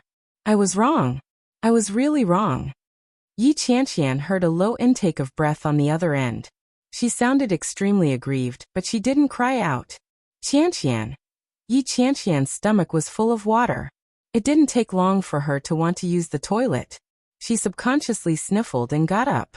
Vaguely, she seemed to hear Xin Julia's voice. However, after looking around, she couldn't find anything. Yi Qianqian didn't care. She stumbled into the bathroom in the private room. After turning on the water, she felt extremely thirsty. When she walked out, she saw a bottle of beer and opened it. Yi Qianqian tilted her head back and took a big gulp. She gulped down half a bottle in one go. Yi Qianqian wiped her mouth and looked up at the screen. The song was still playing, but Yi Qianqian had turned off the volume. Yi Qianqian pressed the button to play the song again. Xin Julia immediately heard the exaggerated and terrifying music. Caught off guard, Xin Julia jumped in fright. He looked at his cell phone and confirmed that he was indeed on the line with Yi Qianqian. Yi Qianqian hollered into the microphone. Of course it's my fault. Why did you suddenly leave and leave me behind? Why did you see through it so quickly? Why did you leave me behind? A drunken voice with a lisp. There were even some parts that were read out directly, and the tone couldn't even keep up. Xin Julia was speechless. KTV. Drinking in a KTV? Xin Julia immediately got up, opened the door and walked out. Yi Qianqian finished all the beer, and her face was shockingly hot. Her head was dizzy. She grabbed her bag and stumbled out. I'm home, I'm home, I'm home. Yi Qianqian muttered under her breath. She pressed the button for the elevator and went downstairs. He looked around. A drunken woman like Yi Qianqian was very eye-catching. His whole body reeked of beer as he stumbled along with a bag. What Yi Qianqian had always wanted to do, but was reluctant to do, was to splurge on a night at a 5-star hotel. As the saying goes, drinking boosts courage.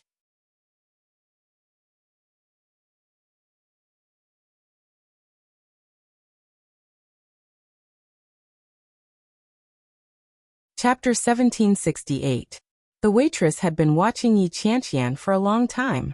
When she saw Yi Qianqian drinking alone, she couldn't stand it anymore. When she came back from the bathroom, she was gone.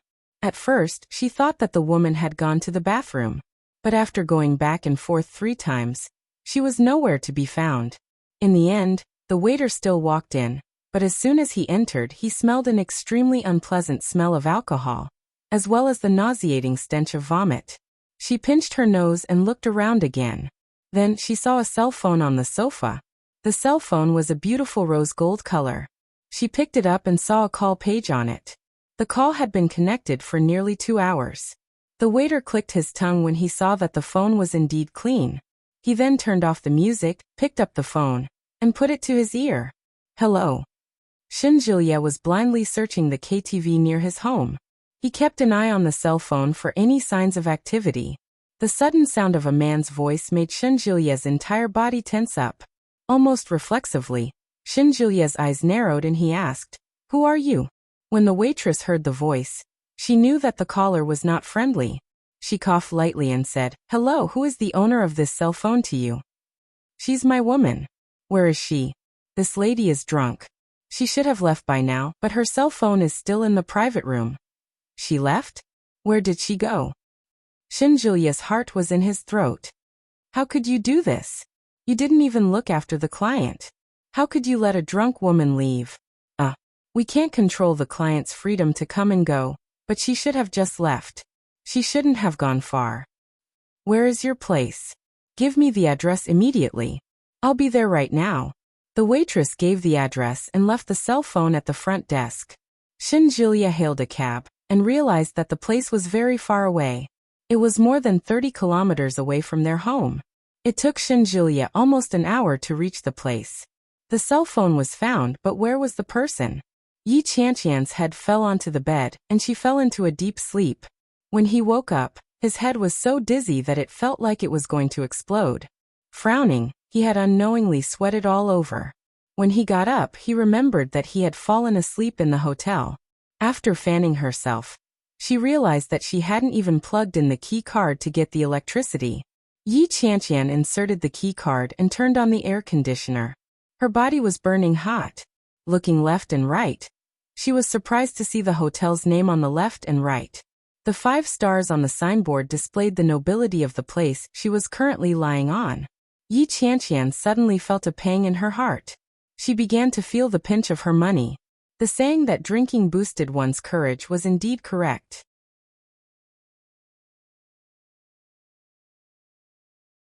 Under normal circumstances, Yi Qianqian would never have come to a 5-star hotel. First, it was expensive. Second, it was expensive. Third, it was expensive. I was actually so impulsive, I miscalculated. Yi Qianqian's heart ached as she searched for her cell phone. She wanted to see what time it was, but she couldn't find her cell phone anywhere. Damn it. Yi Qianqian knocked her head. She was so annoyed that she had nothing to say. Even his phone was gone.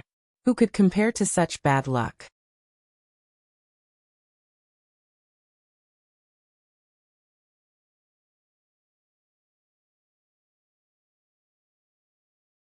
Chapter 1769.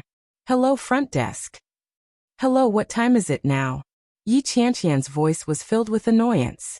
The receptionist was stunned when she heard that. She looked at the time and said, "Hello, madam. It's 1:32 in the morning now. How may I help you?" "Well, do you have hangover tea? Get me something to eat while you're at it." "Yes, madam.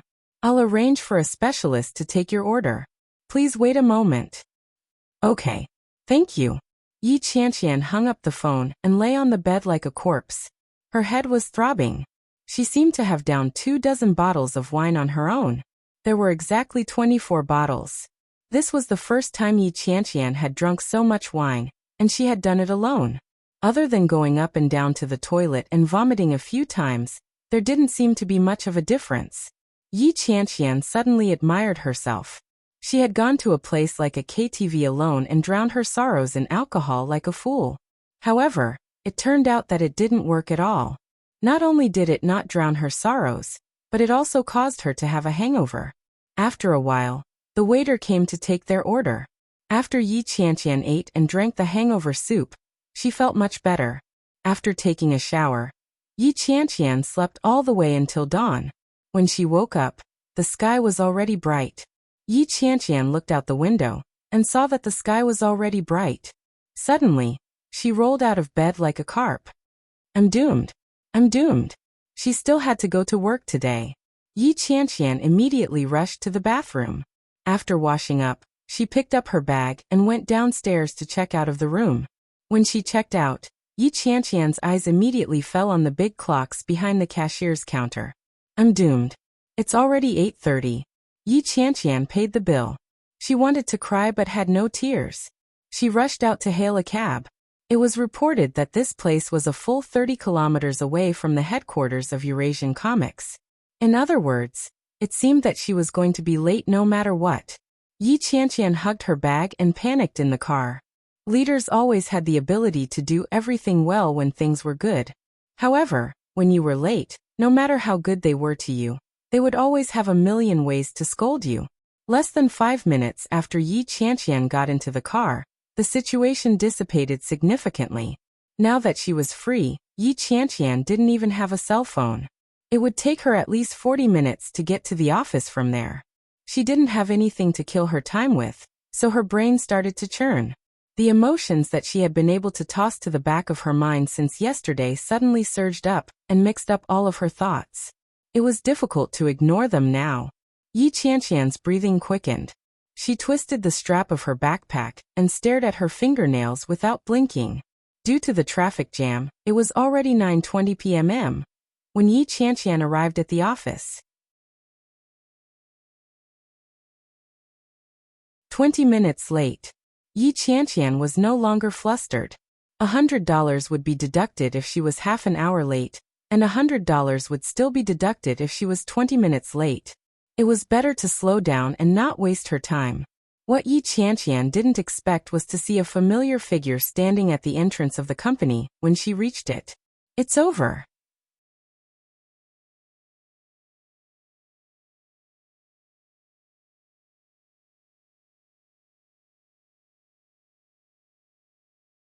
Chapter 1770. Yi Qianqian couldn't dodge in time and stopped in her tracks. Why would I see the chief editor here? Could it be that she had been late too many times recently, so this leader had come to the door to reprimand her? At the thought of that possibility, Yi Qianqian panicked even more. Yi Qianqian met the chief editor's gaze and smiled sheepishly. When the chief editor saw Yi Qianqian, she immediately stopped making the call and looked at Yi Qianqian with a dark expression. When Yi Qianqian saw the situation, she knew that things were not looking good. No matter what, he was still a leader. Yi Qianqian braced herself and walked up to him. Yi Qianqian. The chief editor gritted her teeth and looked at Yi Qianqian. You're finally here. Yi Qianqian shrunk her neck, pouted her lips, and shouted, Boss! As she screamed, Yi Qianqian lunged at the chief editor. The chief editor stepped back and said with a look of disgust, You reek of alcohol. Sob, sob, sob. Yi Qianqian howled half-truthfully. Big boss, I didn't mean to be late. I was heartbroken. Ow, ow, ow. I accidentally woke up late, so... The editor-in-chief's expression was even worse. He said, You want to die just because of a quarrel? You even lost your phone. You're really something. Yi Qianqian was taken aback. How did you know that I lost my cell phone? How could I not know? Your boyfriend was here just now. When he couldn't wait for you, I asked him to get something to eat before coming back, the chief editor snapped. It's all thanks to your boyfriend that everyone knows you're late. Even if I wanted to open the back door for you, I wouldn't be able to. Write a report before you get off work today, and the money will still be deducted. Yi Qianqian had a dumbfounded look on her face as she asked, Did old Shin come by? You've been here for a long time. You even stopped me on my way to work and asked me if I knew where you were. How the hell would I know where you were? The chief editor's face was full of envy and jealousy. She pointed behind Yi Qianqian and said, Look, you're here. Yi Qianqian's body stiffened and she turned her head to look. Shinjilia's hand was bandaged and hung from his neck. With a single look, one could tell that the thick bandage was not to be underestimated. When he saw Yi Qianqian, he immediately straightened up and ran toward her. When Yi Qianqian saw him, she grabbed her bag and ran to the office. Shinjilia saw her from afar and shouted, Yi Qianqian. Let's go. I don't want to see him. Yi Qianqian tugged at her editor.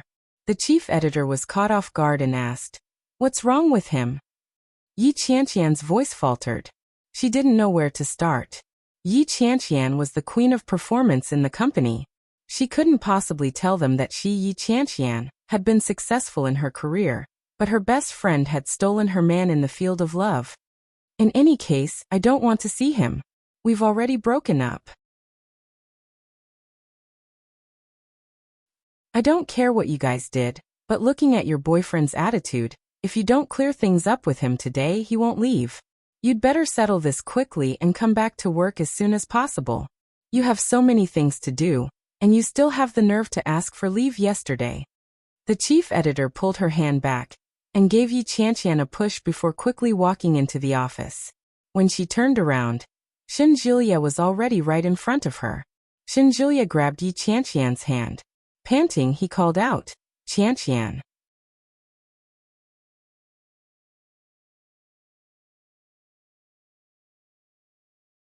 Chapter 1771. The emotions that she had suppressed with much difficulty were stirred up again. Yi Qianqian raised her head to take a look. Xinjilia's face was a little pale. There were dark circles under his eyes, and there was a thin layer of stubble on the side of his mouth. His originally bright and clean face seemed to have aged quite a bit in the few days that they had not seen each other. Yi Qianqian pursed her lips. She felt terrible. Everything had changed in the few days that they had not seen each other. How much could a person's heart contain? She had never known that the man that she had always trusted and relied on could coax her into submission and seduce her best friend at the same time. What Yi Qianqian had never expected was that Xinjilia could still shamelessly come up to her even after she had already seen through him. Yi Qianqian laughed coldly. She waved her hand impatiently and shouted, "Are you done yet? I already said that we broke up." Qianqian, listen to my explanation. It's true. Fang Tongtong and I are not in the kind of relationship that you think we are. The reason why she came to the hospital to see me was because I didn't want you to worry. Didn't I tell you a few days ago that I have a female patient who is a mistress? She even aborted her child, so she has some mental problems. Yi Qianqian listened to Xinjilia's words with a cold expression. She did not speak, but there was not much of an expression on her face either. Xinjilia looked at Yi Qianqian. His grip on her hand tightened as he said, "That night, I was working overtime and accidentally touched upon her mental barrier. She wanted to harm herself, but I was stopped by me. She hurt me instead." As he spoke, Xinjilia pointed to his arm, which was tightly bandaged. "Look, this is the evidence. My hand received 12 stitches, and my major blood vessels were injured. After a blood transfusion, I needed to be hospitalized, but I didn't want you to worry, so I told you that I had returned to the capital. I didn't expect that Fang Tongtong would suddenly call Gu Yuansheng." The sneer on Yi Qianqian's face widened. She tried to retract her hand, but it was gripped tightly by Xinjilia's grip. "Gu Yuansheng is a colleague that I wanted to introduce to Fang Tongtong. Didn't I give her a name card?" At that time, Gu Yuansheng told her. When she said that she wanted to come and take care of me, I rejected her, but she said that she wanted to tell you. I was afraid that if you found out that I was lying to you, you'd be unhappy, so. Are you done? Yi Qianqian's voice was cold, and her face was expressionless. She looked at Xinjilia, who was holding her hand, and asked, "Are you embarrassed?" When Xinjilia saw her expression, he knew that Yi Qianqian didn't believe him. His heart was burning with anxiety as he shouted, "What I said is true, Qianqian." "Oh, then can you let go of me now?" When Yi Qianqian said that, her heart felt like it was being pricked by needles. She looked at Xinjilia with a look of mockery in her eyes. "I've heard your explanation. You can leave now. I have to go back to work. I'm very busy." Xinjilia looked at Yi Qianqian. "Yi Qianqian." Xinjilia's eyes were red. "What do I have to do for you to believe me? I really didn't have anything going on with Fang Tongtong. If there really was anything going on between me and Fang Tongtong, I'll be struck by lightning and die a horrible death." "Fine, I believe you. Let go of me. I'm going to work." Yi Qianqian.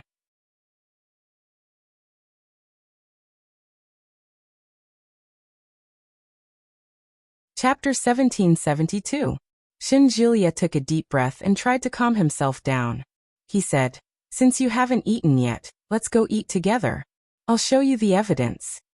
"There's more evidence?" Yi Qianqian raised her eyebrows slightly. "You're well prepared." Xinjilia was furious, but he couldn't get angry at that moment. He held Yi Qianqian's hand firmly. "Let's go. What do you want to eat? Let's eat something fast. I took a day off yesterday to catch an adulterer. Now that I'm done, I have to come back to work. Otherwise, my boss will be angry." Yi Qianqian shrugged helplessly. Catching an adulterer? Xinjilia was even more furious. He unconsciously tightened his grip on her hand. Yi Qianqian felt pain from his grip, but she frowned and didn't say anything. Xinjilia dragged her to a nearby breakfast shop. It was fast, but Yi Qianqian didn't like it. She wasn't usually picky about food, but she didn't like rice noodle rolls. This shop served rice noodle rolls and porridge together. Yi Qianqian hesitated when she saw the shop, but she still walked in. Xinjilia ordered, Both sets were Yi Qianqian's favorite flavors. After ordering, they found a place to sit down. Xinjilia looked at Yi Qianqian and said, "If you don't believe me, why can't you suspect your best friend?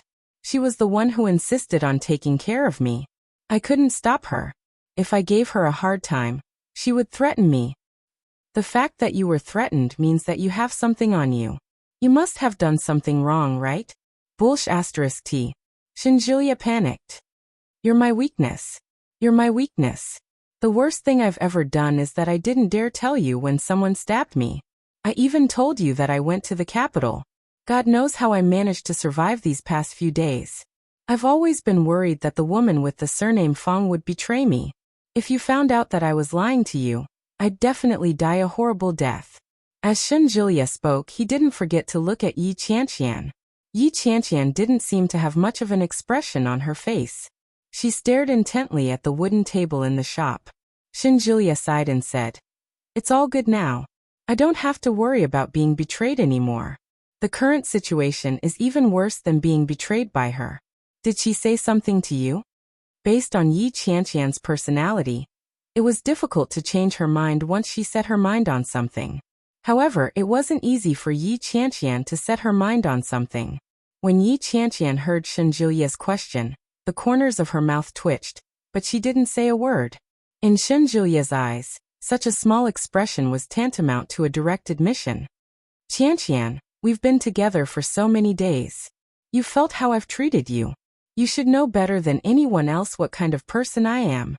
You can't just give me a death sentence based on one side of the story from someone else. Hello, here is your meal." "Thank you," Yi Qianqian said and pulled the food in front of her. Xinjilia's eyes were fixed on Yi Qianqian.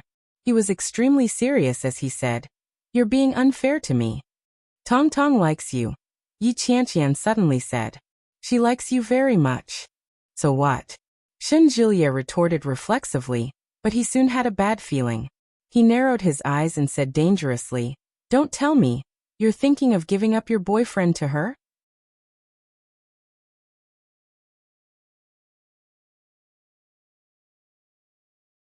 Chapter 1773. When Xinjilia saw Yi Qianqian's reaction, he was even more certain of his guess. It was highly possible that Yi Qianqian was thinking the same thing. Xinjilia clenched his teeth in anger. He slammed his fist on the table and growled, "Yi Qianqian, what do you take me for?" Xinjilia's voice was not loud, but he slammed the table firmly. Many people around them looked over. Yi Qianqian looked around and felt her face burning. She tugged at Xinjilia and rebuked him. "What are you doing? Do you want everyone to know that we're quarreling? Why don't you tell me what you mean?" Xinjilia's expression was still ugly, but his voice was lower. "Or perhaps you wanted to break up with me a long time ago, and Fong Tongtong's incident was just an excuse?" Yi Qianqian was annoyed when she heard that. King cheated on me, and you're trying to pin the blame on me?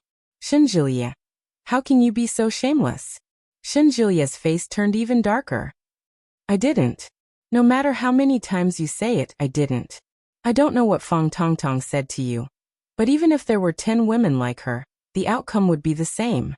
I don't like women like that. I like you." Yi Qianqian pursed her lips. "Tongtong told me that you two are in love with each other, and have a lot to talk about when you're together. Indeed, I've seen it too.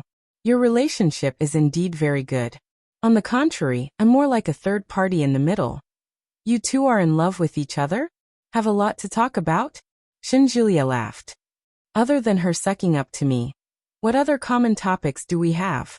Furthermore, if every girl I get along with did the same thing, I wouldn't have lived to this age. Qianqian, you're insulting my character. Do you dare to say that you don't like Fong Tongtong?" "I don't." Yi Qianqian pursed her lips and didn't say anything. She lowered her head and took a sip of porridge. She pushed the rice noodle roll in front of Xinjilia without saying a word. Xinjilia was also hungry. He hadn't had a proper meal since yesterday. When he saw Yi Qianqian's face, his uneasy heart finally calmed down. He took the rice noodle roll and ate slowly. Both Xinjilia and Yi Qianqian tacitly stopped talking. Since he had already said it, Yi Qianqian should understand. She understood him as he understood her. Indeed, Yi Qianqian knew exactly how much truth there was in his words. After all, Xinjilia had nothing to gain from her, except for the sex that he hadn't experienced for days. But with Xinjilia's qualifications, as long as he said the word, countless girls would throw themselves at him and let him choose. But Xinjilia had chosen her. He had shamelessly begged for her forgiveness and her trust. She tried her best to control her temper and explain herself. He didn't have to do this.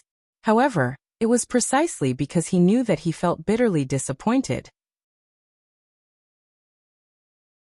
Her best friend, who had grown up with her, actually lied to her like this for a man. Feng Tongtong had never left Yin Town, and she had never interacted with much of society. However, she had such shrewdness and means. She clearly understood her temperament and knew all of her weaknesses. She knew very well that Yi Qianqian would lose her mind because of her words and Xinjilia's deception. However, Feng Tongtong was wrong about one thing. Yi Qianqian truly loved him and Xinjilia.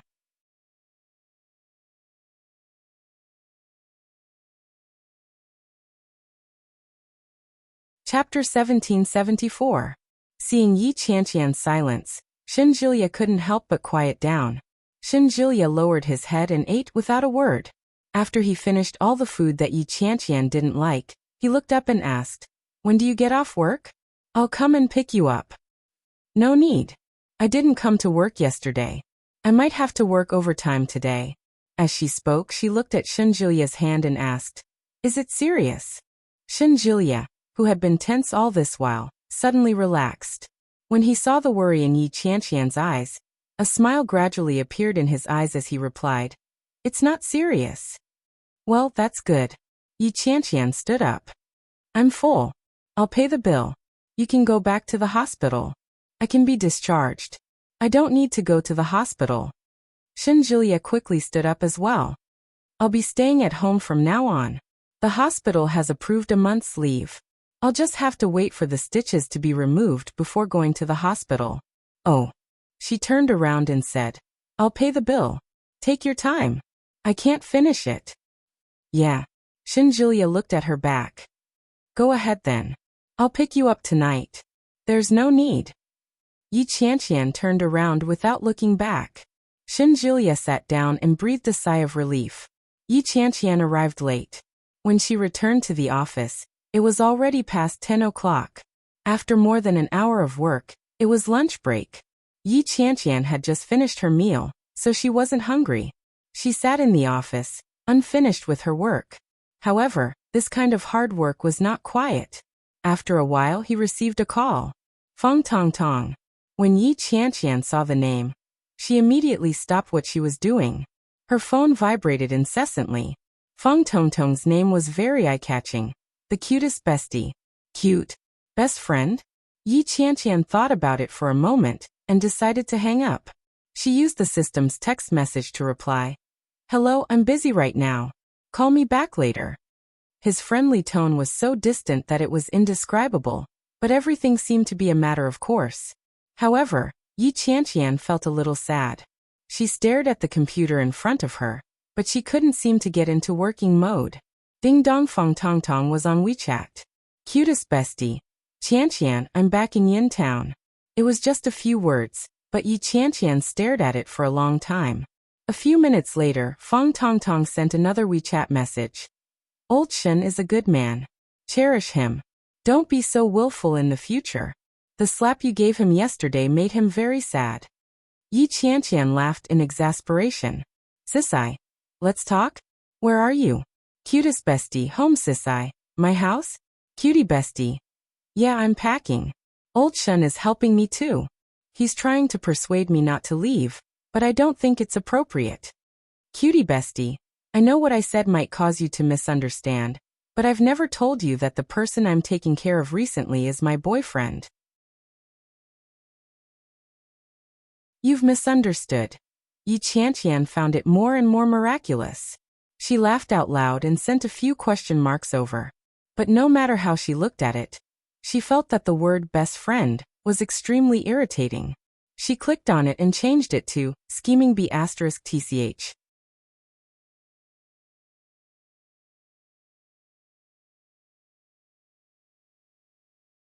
Chapter 1775.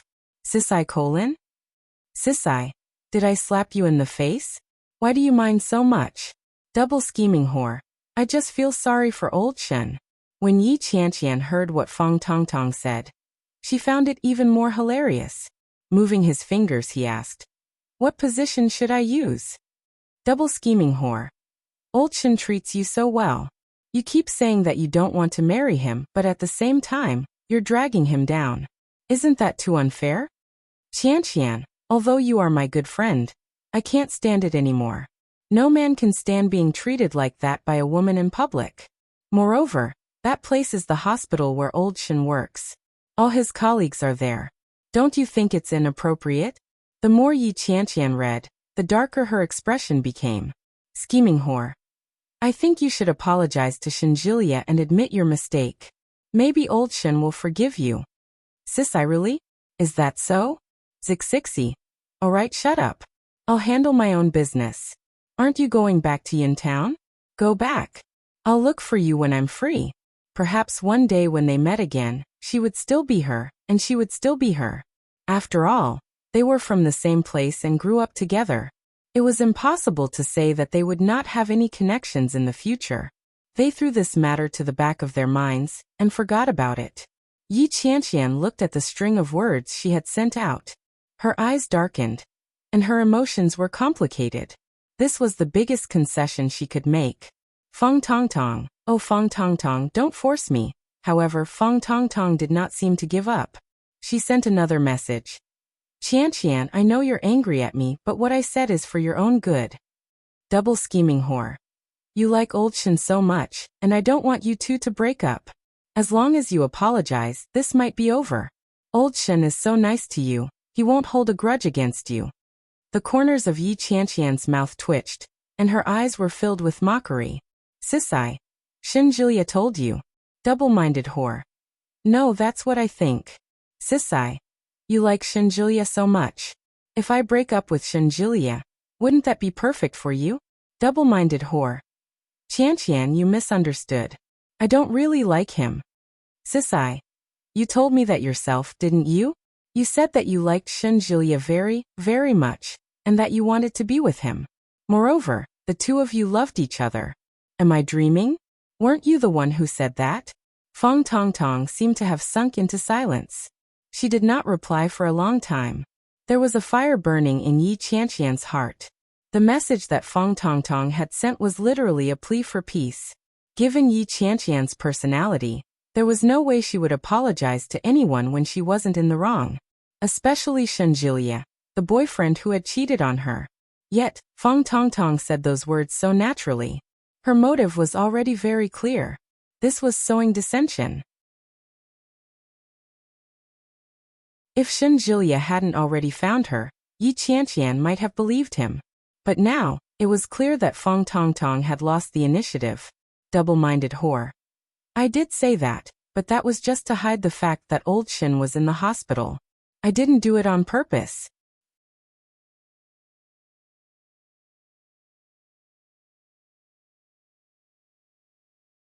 Chapter 1776. Scheming whore. Qianqian, why did you say that? You're really disappointing me. Sisai. Yi Qianqian was so angry that she laughed. She couldn't take it anymore and made a call. Feng Tongtong quickly picked up the call. However, the moment she picked up the phone, Yi Qianqian heard sobbing coming from the other end. The words that Yi Qianqian wanted to hurl at Feng Tongtong were stuck in her throat. She couldn't say a single word. Feng Tongtong's sobbing voice could be heard. She choked and shouted, Qianqian, how could you say that to me? No matter what, I can't have anything to do with your boyfriend. Yi Qianqian was speechless. If one were to ask Yi Qianqian what annoyed her the most in her life, it would be this kind of woman who cried like Sister Lin. When Yi Qianqian heard Feng Tongtong's sobs, she lost her temper. She was so frustrated that she wanted to curse. She roared, You, however, she didn't know what to say when the words were on the tip of her tongue. Feng Tongtong's sobs grew louder. She said, I admit that I've been taking care of old Shen for the past few days, but I guarantee that I didn't have any improper thoughts about him. I swear to you. Are you done? Why are you crying? Yi Qianqian was extremely annoyed. Can crying solve the problem? Feng Tongtong wailed and said. Qianqian, no matter what, you have to believe me. I've been taking care of old Shin for the past few days, but I've never thought about stealing your boyfriend. I admit that old Shin is very charming.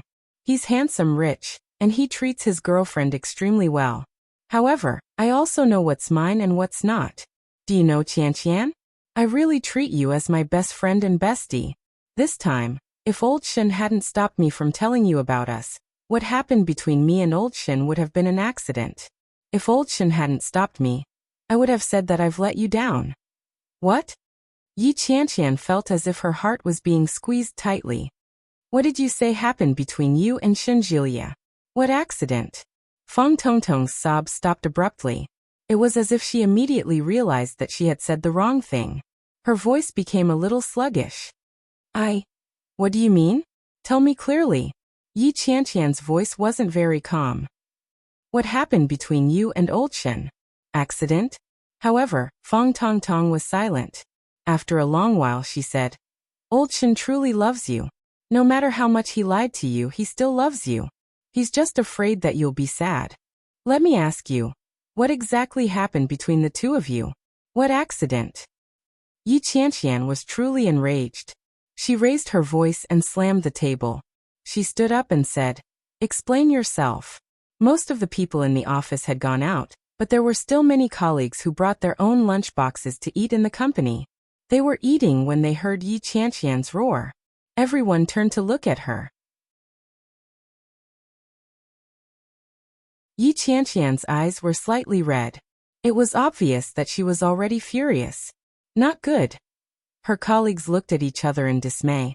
Soon, the chief editor walked out and bellowed. What's the matter, Yi Qianqian? Can't you let us take an afternoon nap? However, Yi Qianqian's attention wasn't on that. She was listening to the voice on the other end of the line. However, Feng Tongtong did not reply. Instead, she heard the busy tone.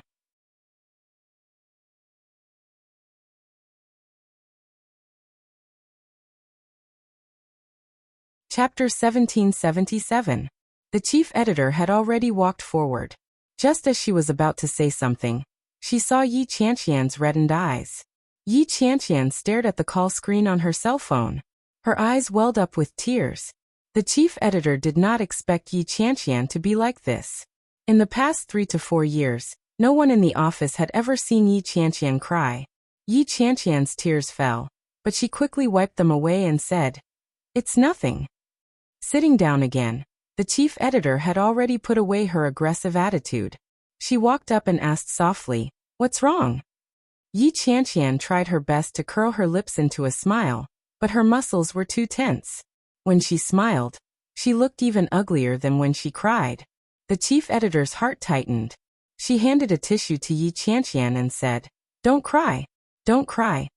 It would have been better if the chief editor hadn't said anything. As soon as she did, Yi Qianqian felt that everyone around her was looking at her. She pursed her lips and couldn't help but whimper softly. She choked out, It's fine. Go away. It's so embarrassing. The editor-in-chief was almost amused by her, but she felt that it would be too unkind to laugh when someone else was crying. He coughed lightly and said, If that's the case, I'm leaving. Wait a minute. Yi Qianqian whimpered. The chief editor stopped, turned around and asked, What's wrong? I want to apply for leave. Chief editor. By the time he hailed a cab home, Feng Tongtong had already left. Along the way, Yi Qianqian called Feng Tongtong several times. In the beginning, no one answered. Later on, she couldn't get through. It was obvious that Feng Tongtong had blocked her number. Yi Qianqian sat on the sofa and stared at the ceiling above her. She was in a daze. She sat there and stared at the ceiling above her. After lying in bed for a long time, Yi Qianqian finally remembered to call Shinjilia. It was as if Shinjilia had been waiting for his cell phone. He answered the call immediately. Hello, Qianqian. It was a familiar voice. It was as pleasant to the ears as before, and it made her emotions fluctuate. But at that moment, when Yi Qianqian heard the voice, she felt her heart tighten. Shinjilia. Yi Qianqian's throat was a little dry and sounded a little hoarse. When Shenjulia heard that, he felt that something was amiss. He looked at the time. It was 2 p.m. He still had the time to call at this time. He should not be busy, right? I don't need to work overtime today, right? Yeah, Yi Qianqian replied. Shenjulia. Yes. Tell me honestly, what's your relationship with Feng Tongtong? I think I made myself very clear this morning. There's nothing between me and Feng Tongtong. The only relationship we have is that I'm your boyfriend, and she's your bestie. However, I feel that your bestie isn't innocent. Can we not contact each other in the future? Feng Tongtong's eyes widened. Is that so? Yi Qianqian was a little confused. You've been acting weird lately. I didn't mean to hide it from you, Qianqian. I just didn't want you to worry. No, I'm not talking about your hospitalization. In the past, you wouldn't explain so much in one sentence. In the past, you would only tell me that you have nothing to do with her, but now you're telling me not to contact her. What do you mean?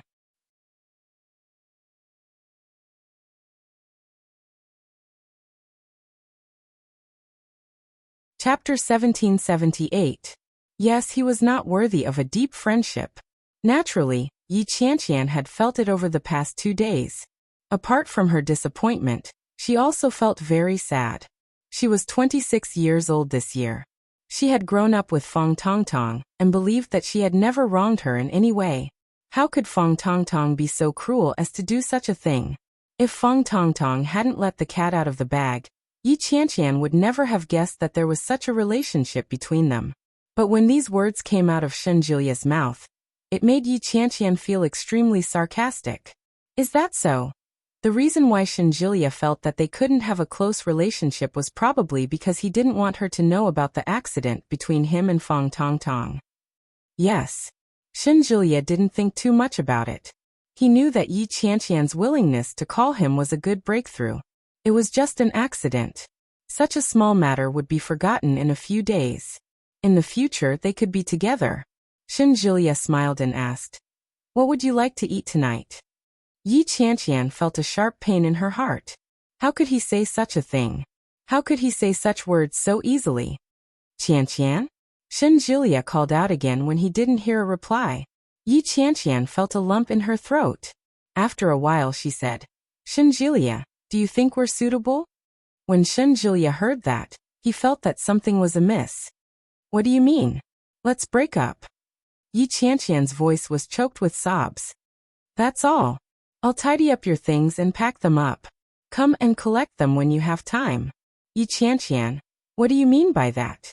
Shenjulia's expression was ugly. Don't you find it boring to keep saying things like that? I'm not joking.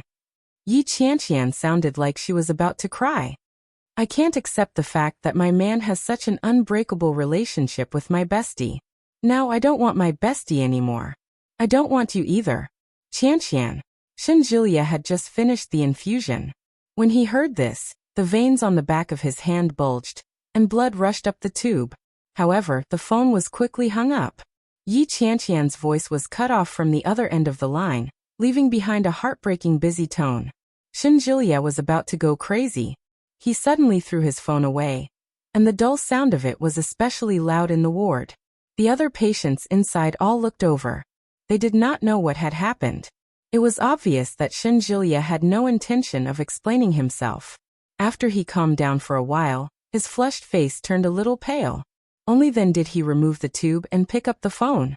The phone was smashed so hard that a spider web appeared on the screen. Clicking on it, the screensaver was a photo of them. They leaned against each other and smiled brightly, like a perfect couple. It was just that the center point of this spider web happened to be right in the middle of them, without any deviation. Shenjulia's heart skipped a beat. He gripped his phone tightly, gritted his teeth and strode out. Gu Yuanqing was surprised to see Shenjulia striding forward. He shouted, "Brother Shen, didn't you just get him for?" "That's it." However, when she subconsciously looked at the back of his hand, she saw a patch of scarlet. Gu Yuanqing sucked in a breath of air and shouted, "Your hand, Gu Yuanqing."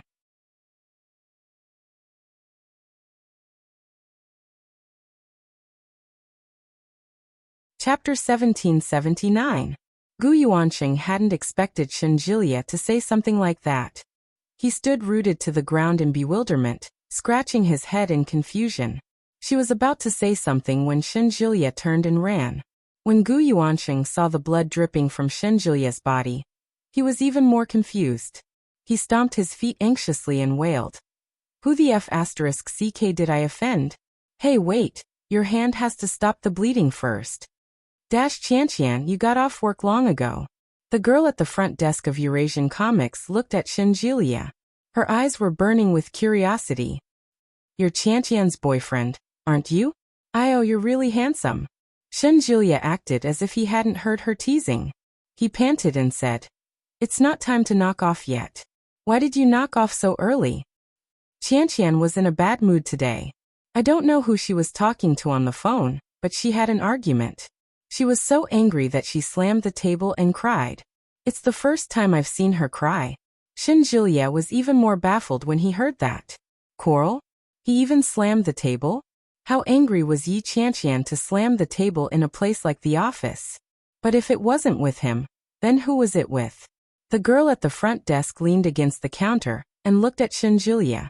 She asked, Did Qianqian refuse to answer your calls after you quarreled with her? He frowned and said, She's not with me. Do you know where Qianqian went? Yi Qianqian looked at Shenjilia.